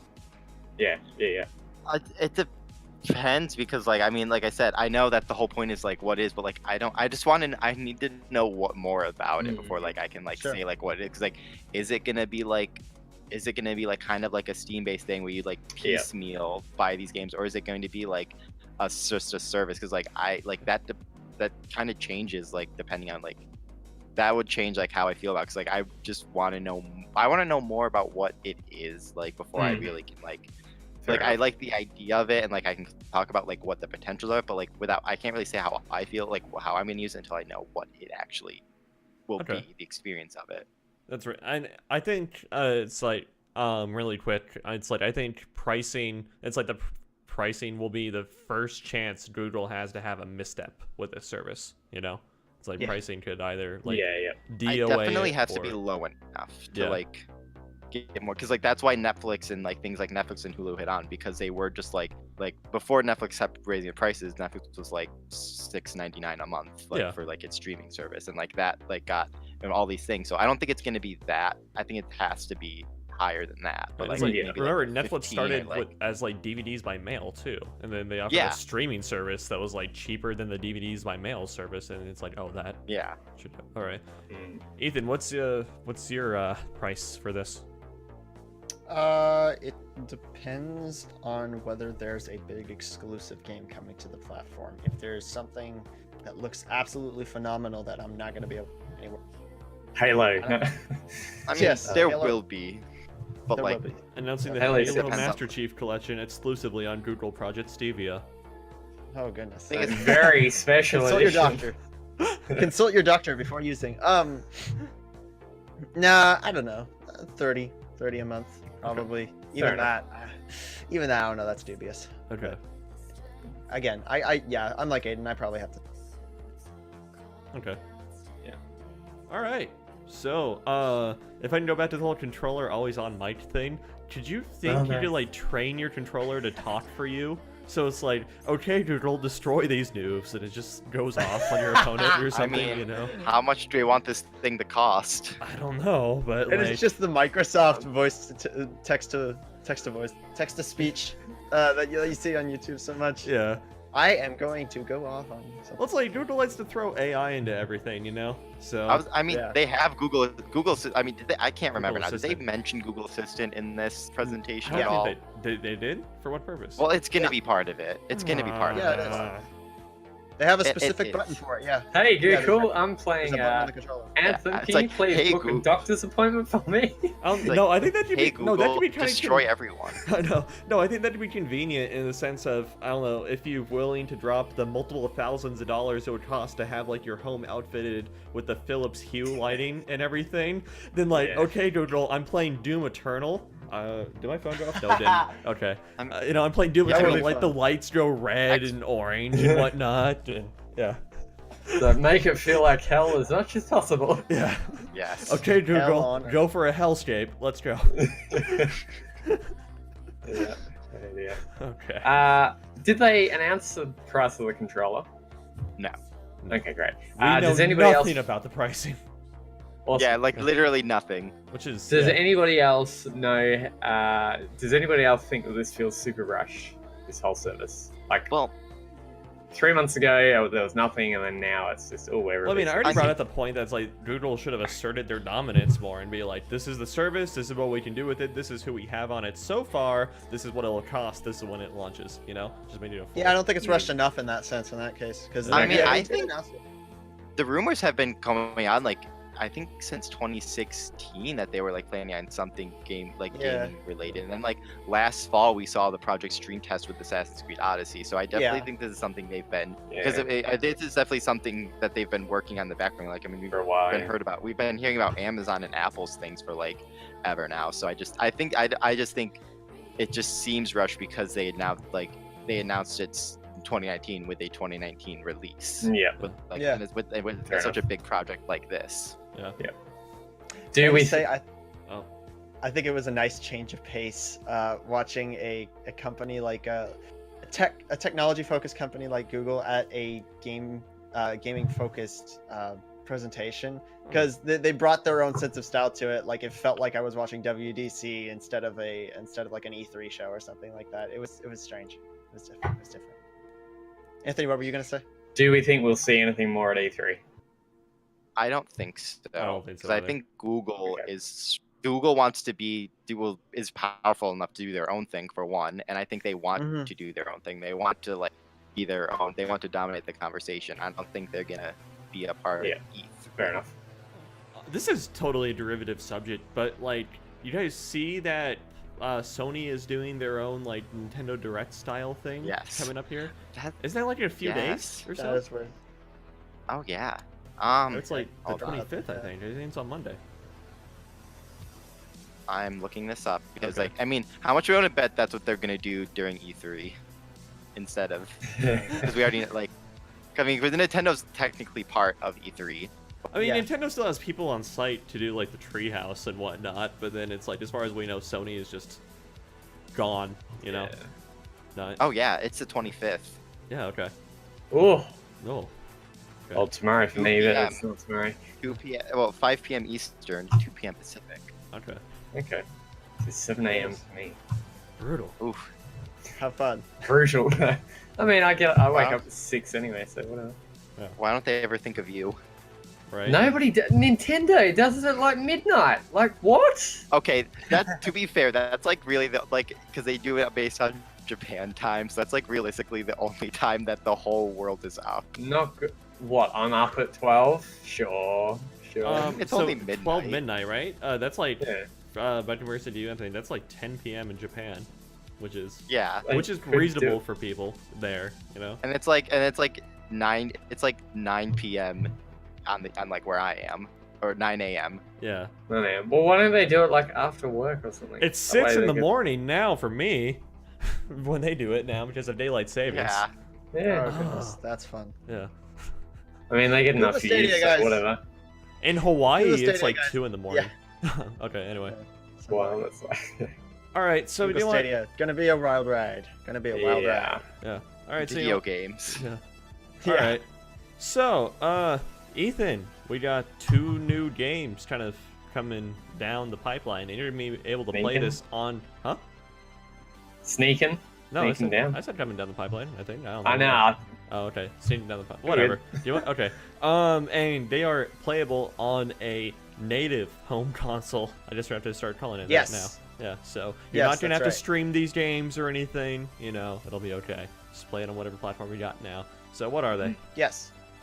Well, the first one, they're in no way are either of these 2 games related. But the first one is that Cuphead is coming to Switch, Cuphead. which is Cuphead. really flipping surprising considering that it's been an Xbox/PC exclusive for the longest time. And Studio MDHR, the developer, obviously, they didn't really make too many implications that it was ever going to come to another platform. Microsoft had always the bargain that they struck with them was that it was going to be exclusive to Xbox for the lifetime the game. Ooh. So kind of came out of nowhere. I guess Microsoft and Nintendo were able to strike up a deal. Cuphead, I didn't notice. Did they say a release date on whenever? April. It's April. I know Okay, they April, did give a sometime release April. date. Yes. People Yeah, already have but- review copies of it though. I mean, it's a game Oh, that it that's comes out good. next month. Okay. I mean, and Okay. to be fair, it's a game that's like 2 years old. yeah. Yeah, that's a good point. That's Uh, interesting. Okay, can I just say that I have issue with like them with like outlets re-reviewing the game just because it's on a different platform? Like, Well, God, they're- it's to Cuphead. test I mean, the performance. you're Test right. performance. I mean, yeah, because like Switch is a different beast because like portable like mode yeah, could like but has it's, different like. There's Still nothing the same demanding game, enough in Cuphead to really strain Right. the Switch, you know? I mean, You know. they do, it kind of does make sense a little bit, I must say, because they gotta, you review it for the controller layout, the way it looks, the way Yeah. it plays on a portable Sure. console kind Alright. of thing. And Yeah, like makes sense. there's like people who would have never played Cuphead before if not for it being on the Switch. So like it'll get like more eyes on the like we'll get more people Right. looking at their review.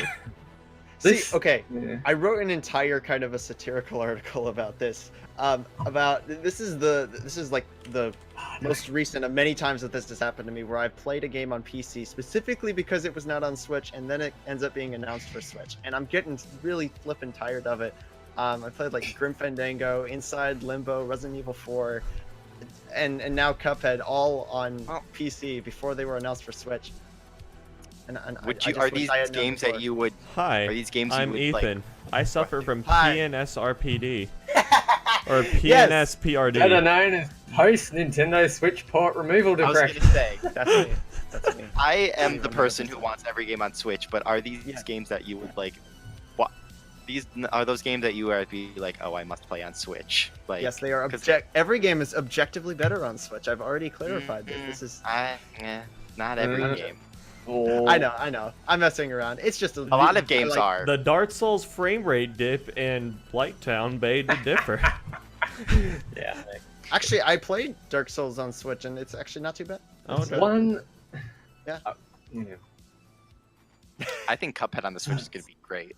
yeah, it's gonna What? be great. Except that I basically already finished it on PC and now I'm. But kinda now you can sad. play it with you can get someone with another Joy-Con, so you can play it in multiplayer, which is like I objectively already played it in- harder. Yeah, well, it's not. It's. I think it's really fun. But I've already played it in multiplayer on PC. Whatever. This article is great, It's Ethan. platforms. Who really cares? Anyway, that's Cuphead coming to Switch. The other game that's coming out is System Shock 3, which was announced recently, I believe, at GDC. System Shock, if no one's aware, is this older series directed by Ken Levine, who later went on to direct Bioshock. Kind of preceded Bioshock, I guess you could say. It's a- like Bioshock is a Bioshock is a Bioshock spiritual is like- successor to Yeah. System Shock. Yeah. Spiritual successor is the term that you generally hear around it, but it was one of the first like immersive sims, I guess. System Shock 2 specifically is listed as Yeah. an extremely influential game of that type. If you like Prey, you would like System Shock a lot. Yes. 20 Prey- years later, we got System Shock 3. Yeah, and it's weird hearing this come out at this point. Do you guys know if it's directed by Ken Levine, same guy? No. I don't think it is. Probably not. It's, Yeah. it's He's last time, still at 2K, I think. to some capacity, yes. I think so. Yeah. But he's like, I mean, Irrational's RIP, but Yeah, he's Right. been quiet for years. Yeah. Like, Yeah. I haven't heard of Oh, him yeah. since Bioshock Infinite. Yeah. that was his last game. Yeah, Legit. that was 2013. I'm looking. He went under. That was Yeah. 2013. I'm looking. Okay. Anyways, for all intents and purposes, I mean, they could have just branded this as like a reboot or like a, I don't know, just an Well- entire like System Shock Beginnings or something. I don't know, but The Full System on- Shock 2 as a game is so beloved and influential. Like I feel like Yeah. it wouldn't have the same impact as saying like, oh, this is just a reboot as opposed to this is the continuation of System Shock 2. I feel like that gives it more impact for like the people who loved and like that, because that game is so beloved among a lot of people. right. When's the last time something like this happened where they had an extreme gap in between series release? Maybe Kingdom Hearts 3, I guess. Doom. Yeah, I mean, was- but that's Doom a was little longer. different. It was a little bit Yeah, a longer. little different. I think Fallout 3 might be a better example. Duke Nukem. Stalker. Oh, Yeah, dude. Stalker. Yeah. Well, I mean, they did just announce Vampire. I don't know if you guys heard of it. Vampire: The Blood Masquerade Bloodlines. Mm-hmm. It's a game that came out in 2004. They just announced a sequel that's coming out in 2020 at GDC. So that's a gap. So Psychonauts 2. That's another one. That's true. Yes. So Ken Levine is currently working on a game that is currently playable, apparently, and Irrational Games is now Ghost Story Games. Oh. Yes, okay. that's I'm on his Wikipedia page and I just saw that. So yeah, he's doing something, I guess. All right. Hmm. That's good. That's good. Who knows about Presumably with 2K, but they're just letting him do his thing. Yeah, good. Hello. Anyway, look forward to System Shock 3. It ought to be fun. All right. What? Okay, I'm so excited. what is the go with blinking console exclusives like Cuphead, for instance, coming over to other consoles? Because also Detroit Become Human is becoming cross-platform. That's going to Xbox and PC now. So what is the it's go? only on PC. Cash Oh, money. I thought it was going to Xbox. It's only on Epic Game Store. Well, that's different because those games were published by Sony. So like, it's just like, in theory, they would have owned the rights to that game, but I guess they didn't. Quantic Dream Look, just got it like somehow. Money will If there- buy literally anything. Okay. If Yeah. there is one thing I hate, it's when games come out and they're like, oh yeah, we're console exclusive, we're going to be PS4 only, blah, blah, blah. And then like 2 years later, or less than a year later, they're on other consoles or PC or whatever. Yeah. It's just... I mean, yeah. And on the Epic I Store don't know. of all places, good I don't. lord. Hey, What? I mean, they're getting that money. Yeah. I know, they're getting money, that's all it's about, I guess. But... David Cage needs to fund his next game. Okay. Let's just. Well, Sure, I mean, it all that made game sense. is multi-platform. Yeah, it all made So sense this is- if you look at it from that perspective. Fundraising for David Cage. Yeah, exactly. I'm sure he needs it. Yeah. Does anybody else just think Nicolas Cage the instant you ever hear that name? Like, I just... No. David Cage. Not at all. That's immediately the guy. No. I don't know. Those are Who I two associate wildly with. different people. No, and then I think of like either Nicolas Cage or David Spade, who's the guy that voiced like the Emperor for Emperor's New Grave. We know I know who David Spade is. That's the I fact don't that you you call him by the guy from Emperor's New Groove is a little odd. You mean Cusco? That's He has what a I think name. of. It's Yeah, Cusco. Yeah, Okay. I know. I don't know. He's I don't not think of just him any the other- Emperor in Emperor's New Groove. He's Cusco. Come on. I know. Well, he is the Emperor. I know. I but love that movie. He's not just. I don't know. This the is how my Emperor. mind works. Okay. Who All cares right. about Cusco? I just talked about System Shock 3, which is a game that came out after a really long time. It kind of revived. Anthony, there's something else that's being revived after a really long Hold time, on, right? really quick. I didn't. Yes. I did this in my No. theoretical news piece in my ear. It looks Oh, like okay. we have another segment of fake news debunking on Power Up Podcast. Although this would require a little bit more investigative journalism. So, Anthony? What is the scoop? What's going on? Okay, so earlier this, I think it was last week sometime. Okay. There was a like, few, last week or early this week. Early this week. Yeah, it doesn't matter. What? Doesn't matter. Okay. Yeah, So just keep there going. were a couple of articles that came out that were like, Lucas Art Games is being redone and they're going to be making this and that and blah blah blah, and they're hiring and all this kind of stuff, which is in part of it is truthful, but some of it isn't truthful. So if you head on over to Disney's website, you'll see that they are currently hiring around 90-ish. They've got about 90-ish roles up that they're looking for people for, from game developers through to artists, through to PR people, all that kind of stuff. And people got rather excited and were like, hey, we're going to be getting, Star Wars, LucasArts is going to be making Star Wars again. They're going to take it off EA and all this kind of stuff. However, there has been a recent update to all of this stuff that I'm reading this off of PC Gamer. Lucasfilm Games has provided some clarification in regards to its role at Disney in relationship with third-party publishers and developers. It was actually brought back around the time as LucasArts closed its doors several years ago, specifically to work with studios on the Star Wars brand, not to develop games internally.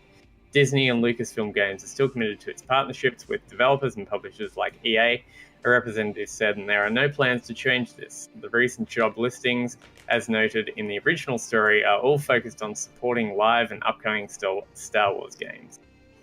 So, boo-hoo, we're not going to see Star Wars game out of LucasArts games anytime soon. However, one interesting thing is the contract between EA and LucasArts is a couple of years out from expiring. Yeah, They only signed a 10-year contract with EA, so they've only got like I think 3 years now to go until they're going to be finished up, something like that. Yeah, I think they signed it in 2012. 20... 2012 is when Disney bought Lucas. So Yeah, I think it was 2013 because Battlefront came out in 2015. So I think the contract was signed around 2012, 2013, something like That was that. definitely a 10-year contract. So these hirings and all this kind of stuff, I believe, now this is not confirmed or anything like that, just to make clear, I believe they are going to be working on something, and they have something in the works currently for when the contract between EA goes up. And they're just going to come out and say straight away, as soon as that contract's done, hey, we have a game in the works and we're going to chuck it out there. Here you go. Enjoy, kind of thing. To clarify, nothing to back that up. No, nothing to back that up. This is podcast personal speculation. hunch. Gotcha. hello, Podcast G-Man fodder, Films yeah. in the chat. How are you? Personal we are fake debunking news. fake Hello. news. We are debunking Hi. fake Hi, news. hi. Okay. Personal Yeah. fake news. And creating fake news in the process. My thing is like Disney has made it very clear in the past that they really have no interest in developing AAA Right. games like in-house. Yeah. Like I mean, I think we could see more mobile titles. They are focused, but I don't think so because like Disney's tried. They've like tried a lot of times in the past to like their own game development unit, and I think they've found that like despite like the whole bad rap EA has gotten, like I mean deservedly so with the Star Wars license, those games have made a lot of money, and so like I think I think they do find it to be more lucrative in their better interest. So like, because you see with Marvel, like Spider-Man went off to Sony, like you got like PlayStation 4. We have Square Enix doing something with the Avengers. So I think I don't think we're gonna see them like. I think we're gonna see them make more games, but I think they're gonna be more like mobile focused titles Sure. as opposed to like big AAA console games. What is LucasArts been doing recently? Lucasfilm games. Like Well, just Nothing supporting- recently. yeah, Nothing. supporting- They've just been supporting EA, working with EA to finish up like Battlefront 2 and all that kind of thing. The main reason why I have this kind of thought is because why go out and hire like lead developers and this massive team of 90, it's Yeah. not so much massive or whatever, but this team of like PR people, lead developers, artists, all this stuff to get your own team on board kind of thing. right. Why go out and do that if you're just going to be supporting developers for the rest of your life as a studio, in a sense? That's a good point. So I really want this to kind of be a thing because mean, of what EA I would is love doing, it. But yeah, I think definitely at the very least I think we're gonna. I wouldn't be surprised if EA continues making Star Wars games, but I would not. I'm sure Disney is going to go to other developers outside of EA. I don't think it's gonna be an exclusive agreement, but once this contract finishes, I think we're gonna see more Star Wars games, especially because like the movies are kind of like winding down like for a little bit. So I think we're gonna see more Star Wars video games in the future. yeah, we might even see it where like EA publishes kind of thing, and LucasArts does kind of a lot of the majority of development, maybe. So, Taylor, what do you think? You were very quiet and rubbing your head and whatnot. So. You look thoughtful. I think it's weird. Like, I don't know. Why? Well, Oh, yeah. No, okay. I had to I'm not gonna lie. I thought this was gonna be a little bit more of Clarify. a. No, I thought this was gonna be a little bit more of a bigger story based on how you guys were arguing it before the show. So Right. I don't know. This seems a little bit more cut and dry than I was expecting. So I am kind of disappointed. But Yeah. Well, because it started out as people like saying like, "Oh my God, Disney is bringing back Lucasfilm games and like everything," and then like people will be like, "No, it already exists." Because I mean, LucasArts, is like they've made like games like Monkey Island and Grim Fandango Yeah. and all those kind of things. So like people are like, we're really excited that could potentially be back, but then like it kind of like those jets kind of cooled like pretty quickly. okay. Yeah. I don't know. I just like Seems- it's gonna be whatever Disney wants to do with the contract after 10 years. Yeah. We obviously don't know how Yeah. the specifics, or it's like the parallel to draw here would be between Activision and Bungie.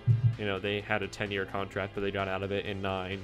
Yeah. And it's like we obviously don't know the specifics of how either one of those contracts were formulated, but I'd imagine there's a similar exit clause between EA and Disney, and as well as, you know, based on some information that happened during like the Battlefront 2 fiasco and other things and whatnot, we know that Disney reserves the power to pull the contract from EA at any time also. So, yes. I don't know. And there was a couple of like industry people who had come out who were like remaining anonymous, saying that Disney was not happy with how EA was treating the whole license and all that kind of stuff. Okay. Yeah. So that was kind of part of it as well. So I will say, like, I'm gonna say I am kind of surprised. Like, I am surprised that Disney hasn't really ventured out into the video game market, whether licenses or not, more because they have such like they do have like the most recognizable like IP of like any company. So it is kind of like surprising that they haven't made more of like a push for like video game related ventures. It is weird. It is weird because you mentioned earlier Lucasfilm isn't really known as much for Disney's IPs, or I mean Lucasfilm's IPs as it is like Monkey Island and Grim Fandango. It's original IP, yeah. Yeah, it's original stuff. Maniac Mansion, if you want to go back that far. I don't think Disney has much of an interest in video games, to be honest. Like that's the thing. Especially if you looked at the Fox acquisition that went through, right?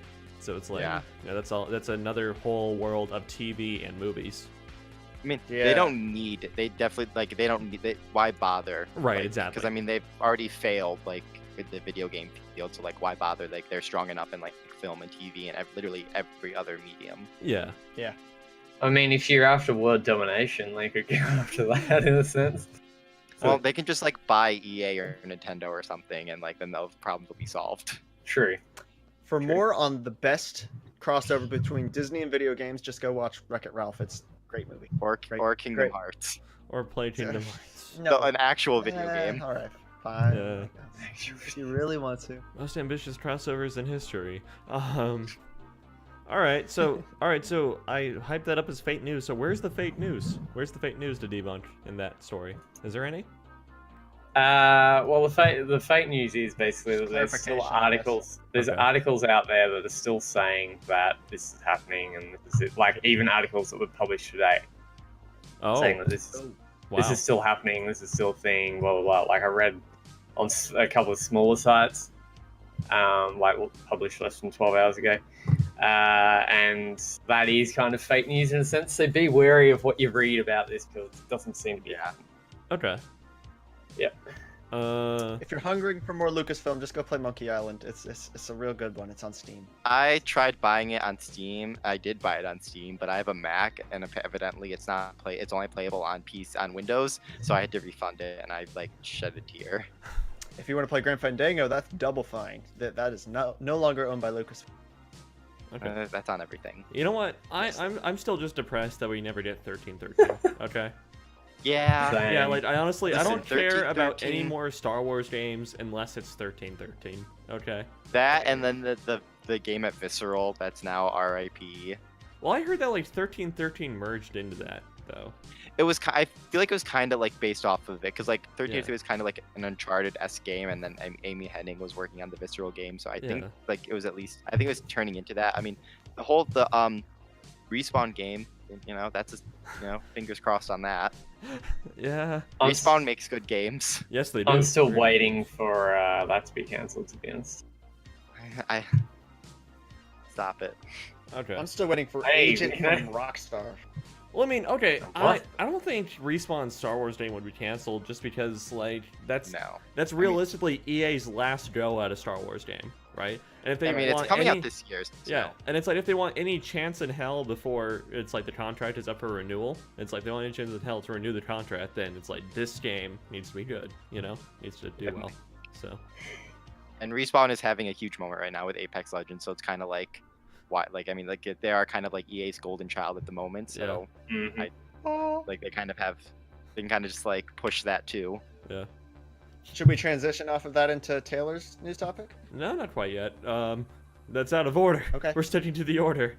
I guess. No, it's fine. Really quick, I'm just gonna say. So it's like I talked a lot about Setro, and that was going to be my primary content for the podcast, as well as debating Aidan on Google Stadia. But It turned into a roundtable debate. Yeah, exactly. But then, this past week, Apex Legends finally released its long-awaited Battle Pass. So you are doing it. Yeah. Yay, And we are doing it. Yeah, we are doing it. And so, with it, a new legend, Octane, which is basically like Mad Matt's the Apex champion. So, Okay. or it's basically like Oh. Mad Matt's mixed with the Terran infantry from StarCraft, and that's pretty Well, much that's him. the Psycho. He looks like Borderlands. he looks like he came out of Borderlands too. Yeah. Okay. Okay. Well, Borderlands. Okay. Borderlands, I guess. He looks like the guy in the Borderlands box. Okay. All right. So Handsome yeah, Jack. I have No. the psycho, no. the psycho with the I gun don't to his know. head. Okay. Yeah, that's right. Yeah, him. So yeah, for what I've heard, Octane is actually kind of underwhelming. So, that's Kinda what? Huh? Cut out. Octane. Cut is, out, what'd you say? okay. Octane is, from what I understand, is kind of underwhelming. I haven't had time to like play Oh, it really? myself yet. Yeah, but I haven't played yet, but his abilities seem really cool. yeah, they Is seem it- cool. But I've heard in practice they're not too great. It's like Hostage seems really cool, but he's not that great in practice. Is it like a battle pass only legend? Like No. you can't. No. Okay, cool. He's available from Yeah. the start. And then the Awesome. battle pass is like, it's kind of like standard rewards, I think. Eventually you can get the battle pass to Yeah. pay for itself. That's all I know. It costs like $10. So Yeah. And there's like a premium battle pass too that gives you like the first 25 levels, I think. yeah. So you get all Yeah. those rewards automatically, and that's like a little more. And then like, but everyone who plays during season 1 gets like a new skin or something, like a couple new gifts. So that's fun. Yeah. Community has been somewhat divided. I don't know. The Apex Legends Yeah. community really hyped itself up over the battle pass Mhm. for like no particularly good reason. So it's like, I think it's fine. Like I don't find any issue. It's a battle Okay. pass. Yeah, it's like, I'll toss $10 at respawn just because they made a good game, you know.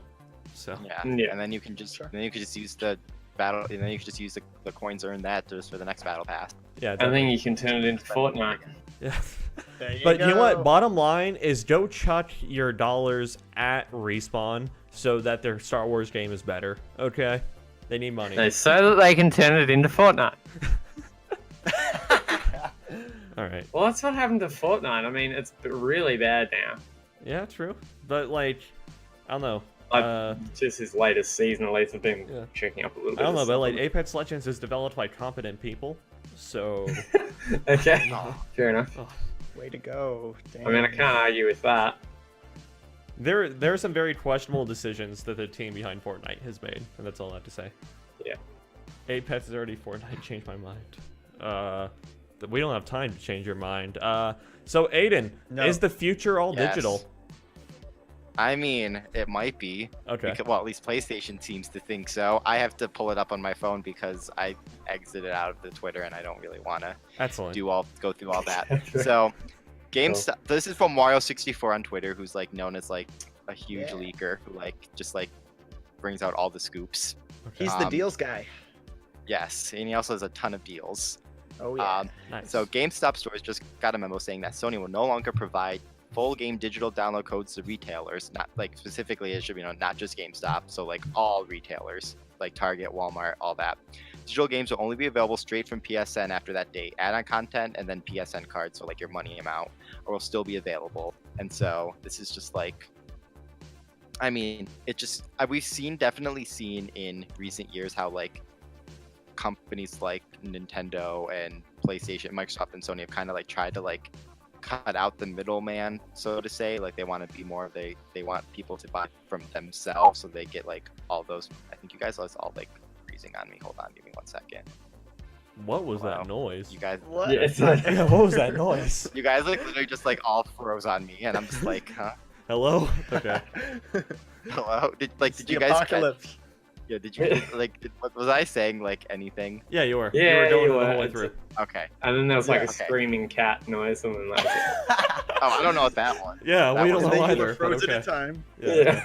Yeah, you guys all froze for me. So yeah, I think it's just like another case of like Sony wanting to like cut out any of like any of those, like any of the middlemen. Like it wants people to buy directly from Sony. Like I mean, digital's a little Right. different. It's like a little murkier in that way, but it's just kind of like it is kind of like, I mean, we've seen like throughout the year that GameStop is a company that's like on the decline.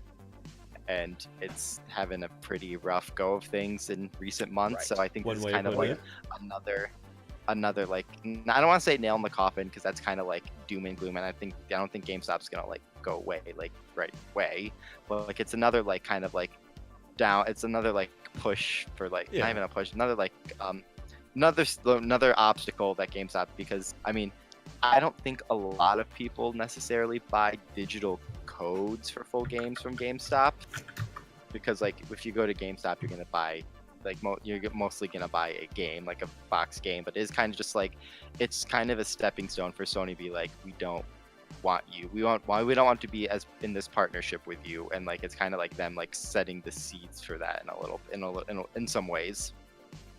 Yeah, sure. I'm honestly I go to surprised. GameStop to buy.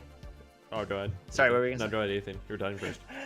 No, I was just gonna say I go to GameStop to buy $60 Zelda chess sets. That's the only reason I go there, right? You guys sold That's like, like a baller Protoss from StarCraft themed USB charger that I got from GameStop, so that was cool. Hey, there you go. Yeah. Those are some cool collectibles. Yeah. Go to GameStop for the loot. Overpriced. Yeah. Overpriced. Legitimately though, I am honestly surprised this hasn't already happened. Yeah. Yeah. Like this seems like. Yeah. I don't want to say this seems like a smart business move for Sony, but like I don't fully understand the business decision behind selling like digital codes at a physical merchandise store anyway. So... I get it for the consumer, because like, you know, sometimes yes you can like buy a PlayStation card or whatever and do that code, but like I understand not wanting to connect a credit card to your place, Right. especially Okay. especially on Sony's infrastructure, which is infamously not very Yes. Okay. secure. And like just so like I can see it in that way, and it's a lot easier than buying like the funds, just like say like buy like a $50 card and putting it in, way you can just buy the game there and just have the code and put it in and it's there. Yeah. Like I definitely, I do agree, like I don't think the digital full game codes are really they're not something that like, they're not like something that really like moves the needle for GameStop, I would argue. I mean, I don't know, but Okay. Ethan, what do you think? About digital codes bringing GameStop down and the infamous This whole thing. Yeah, just this whole thing. this whole thing. the whole scandal, if that's what we want to call it. Do you think this is like reasonable by Sony, unreasonable by Sony? Are you super duper pissed off that they yanked this? What's going on? No, Oh, I okay. think it's. Pretty indifferent to the whole thing. All right, Anthony, what you You got? can make their own I'm decision. chill, dude. I'm good. All right, no, it's fine. man. Whatever, man. Word. Anthony, Yeah, what's up? whatever. Anthony, what is up? I mean, it's the whole thing about them selling digital codes at a physical store never really made sense to me, to be honest. Mhm. Okay. Yeah. So it's just, who cares? If you want to say that, I mean, it doesn't really affect me. I don't really shop. I mean, EB Games does the same thing here with like digital codes and all that kind of stuff, Yeah. and Microsoft games and Sony games and Steam games and all that kind of stuff as well. Yeah.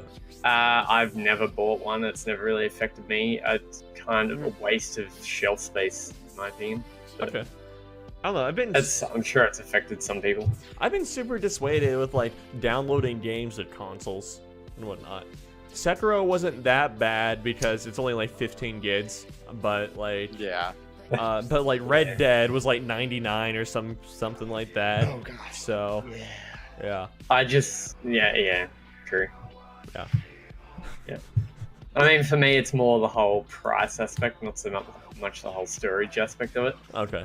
And buying games through Microsoft Store or something, you're always paying like over here $99 for a game, and it's just like you go to like Green Gaming or Humble Bundle or something, and it's like $67 Australian. Or you get even JB Hi-Fi or Dick Smith, they're always like $20 or $30 cheaper. So I'm always the person who goes to those dodgy gaming sites and buys the digital codes that are legally apprehensive in nature. The Play dodgeball. yeah. We cannot recommend you go to these sites.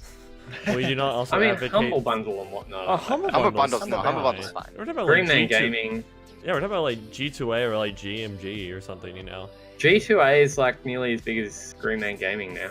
Yeah, well, I I would bet say G2A huge. is bigger, but yeah, but I mean, so is eBay, but not everything's like legitimate on eBay. Also, you know. Of course it is. Come on. Like, 100%. Whatever you buy online is gonna always be good.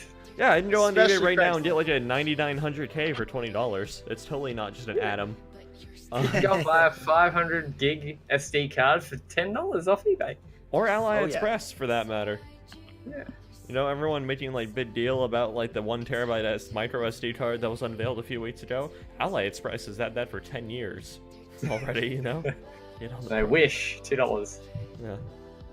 Dear me. While you're at it, just go buy a wooden entertainment center on Craigslist for $10. Why don't you? Okay.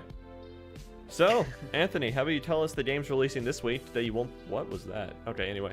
How about you tell us about the games releasing this next week that won't be available for a digital purchase from GameStop? Cool.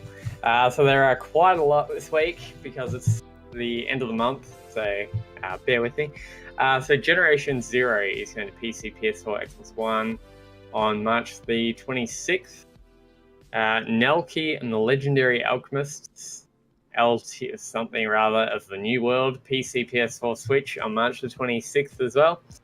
Outworld for PC, PS4, and Xbox One is coming on March the 26th. Also, Skyworld is going to PSVR on March the 26th.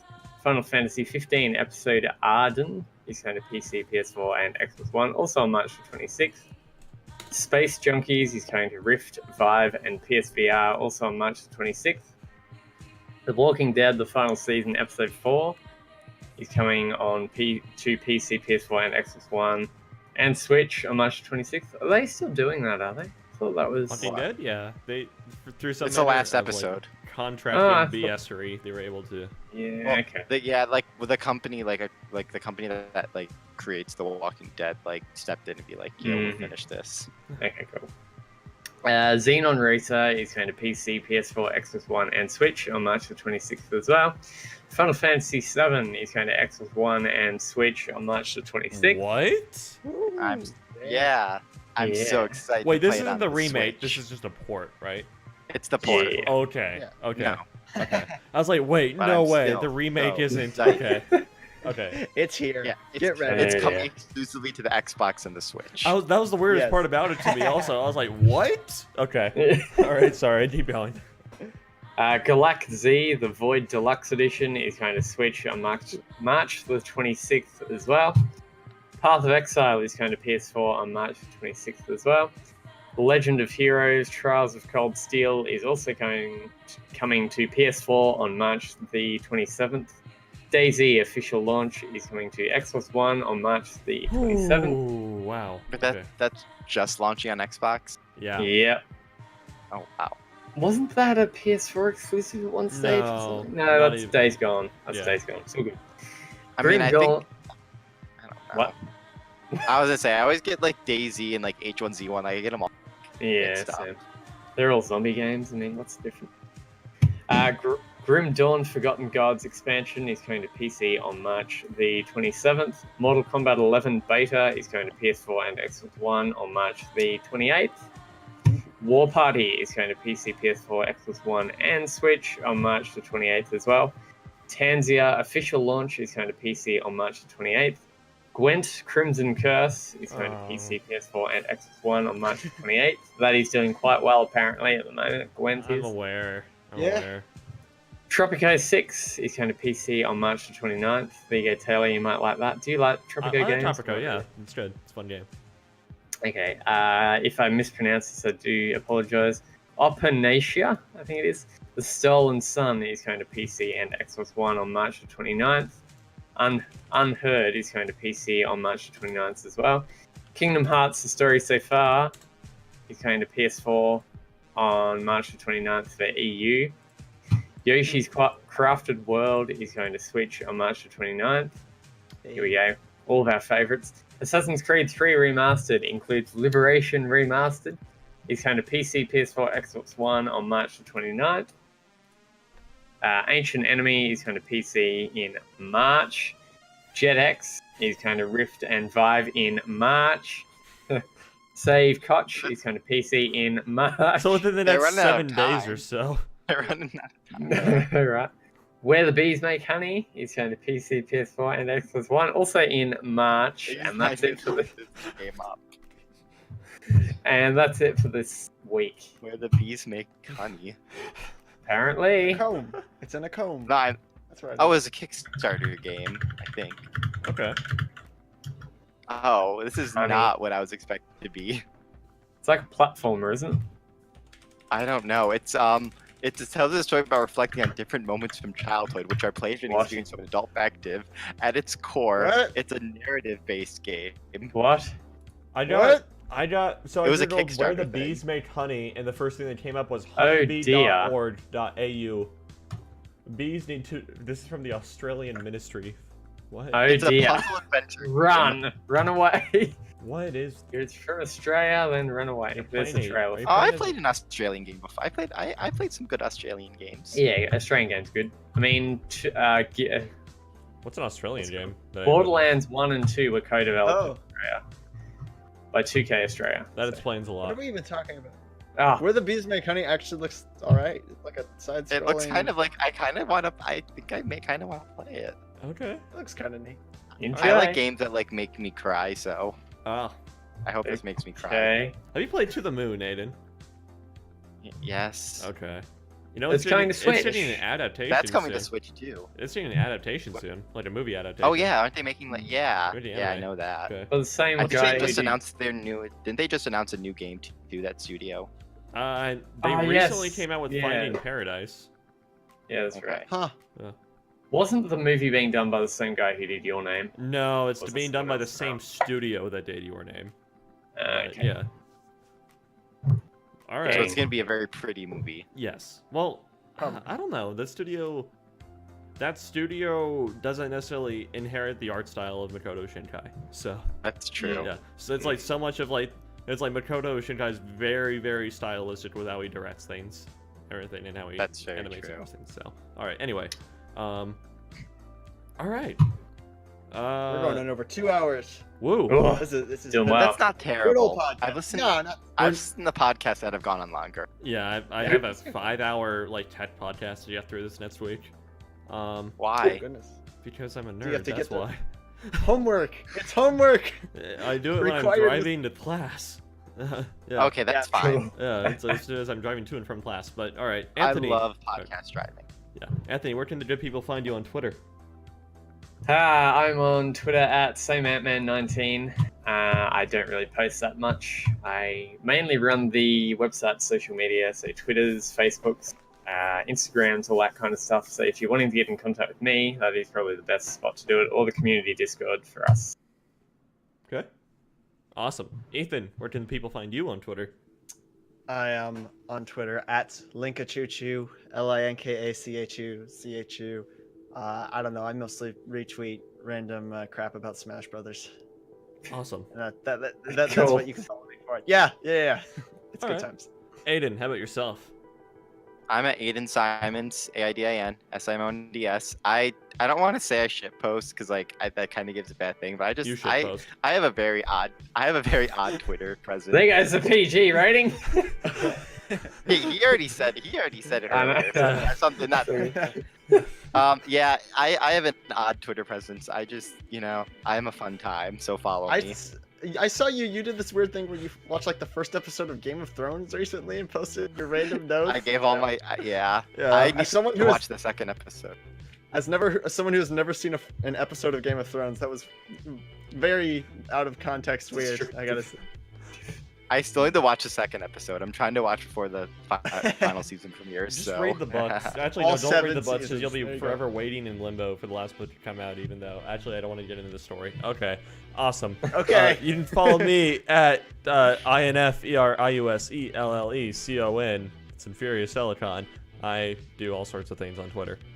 All right, so that was the longest one we've done in a while. I had fun. Thank you guys for coming on to the show, No worries. and we will Yeah, see you It was guys a good time. next time. Same good time, same good place.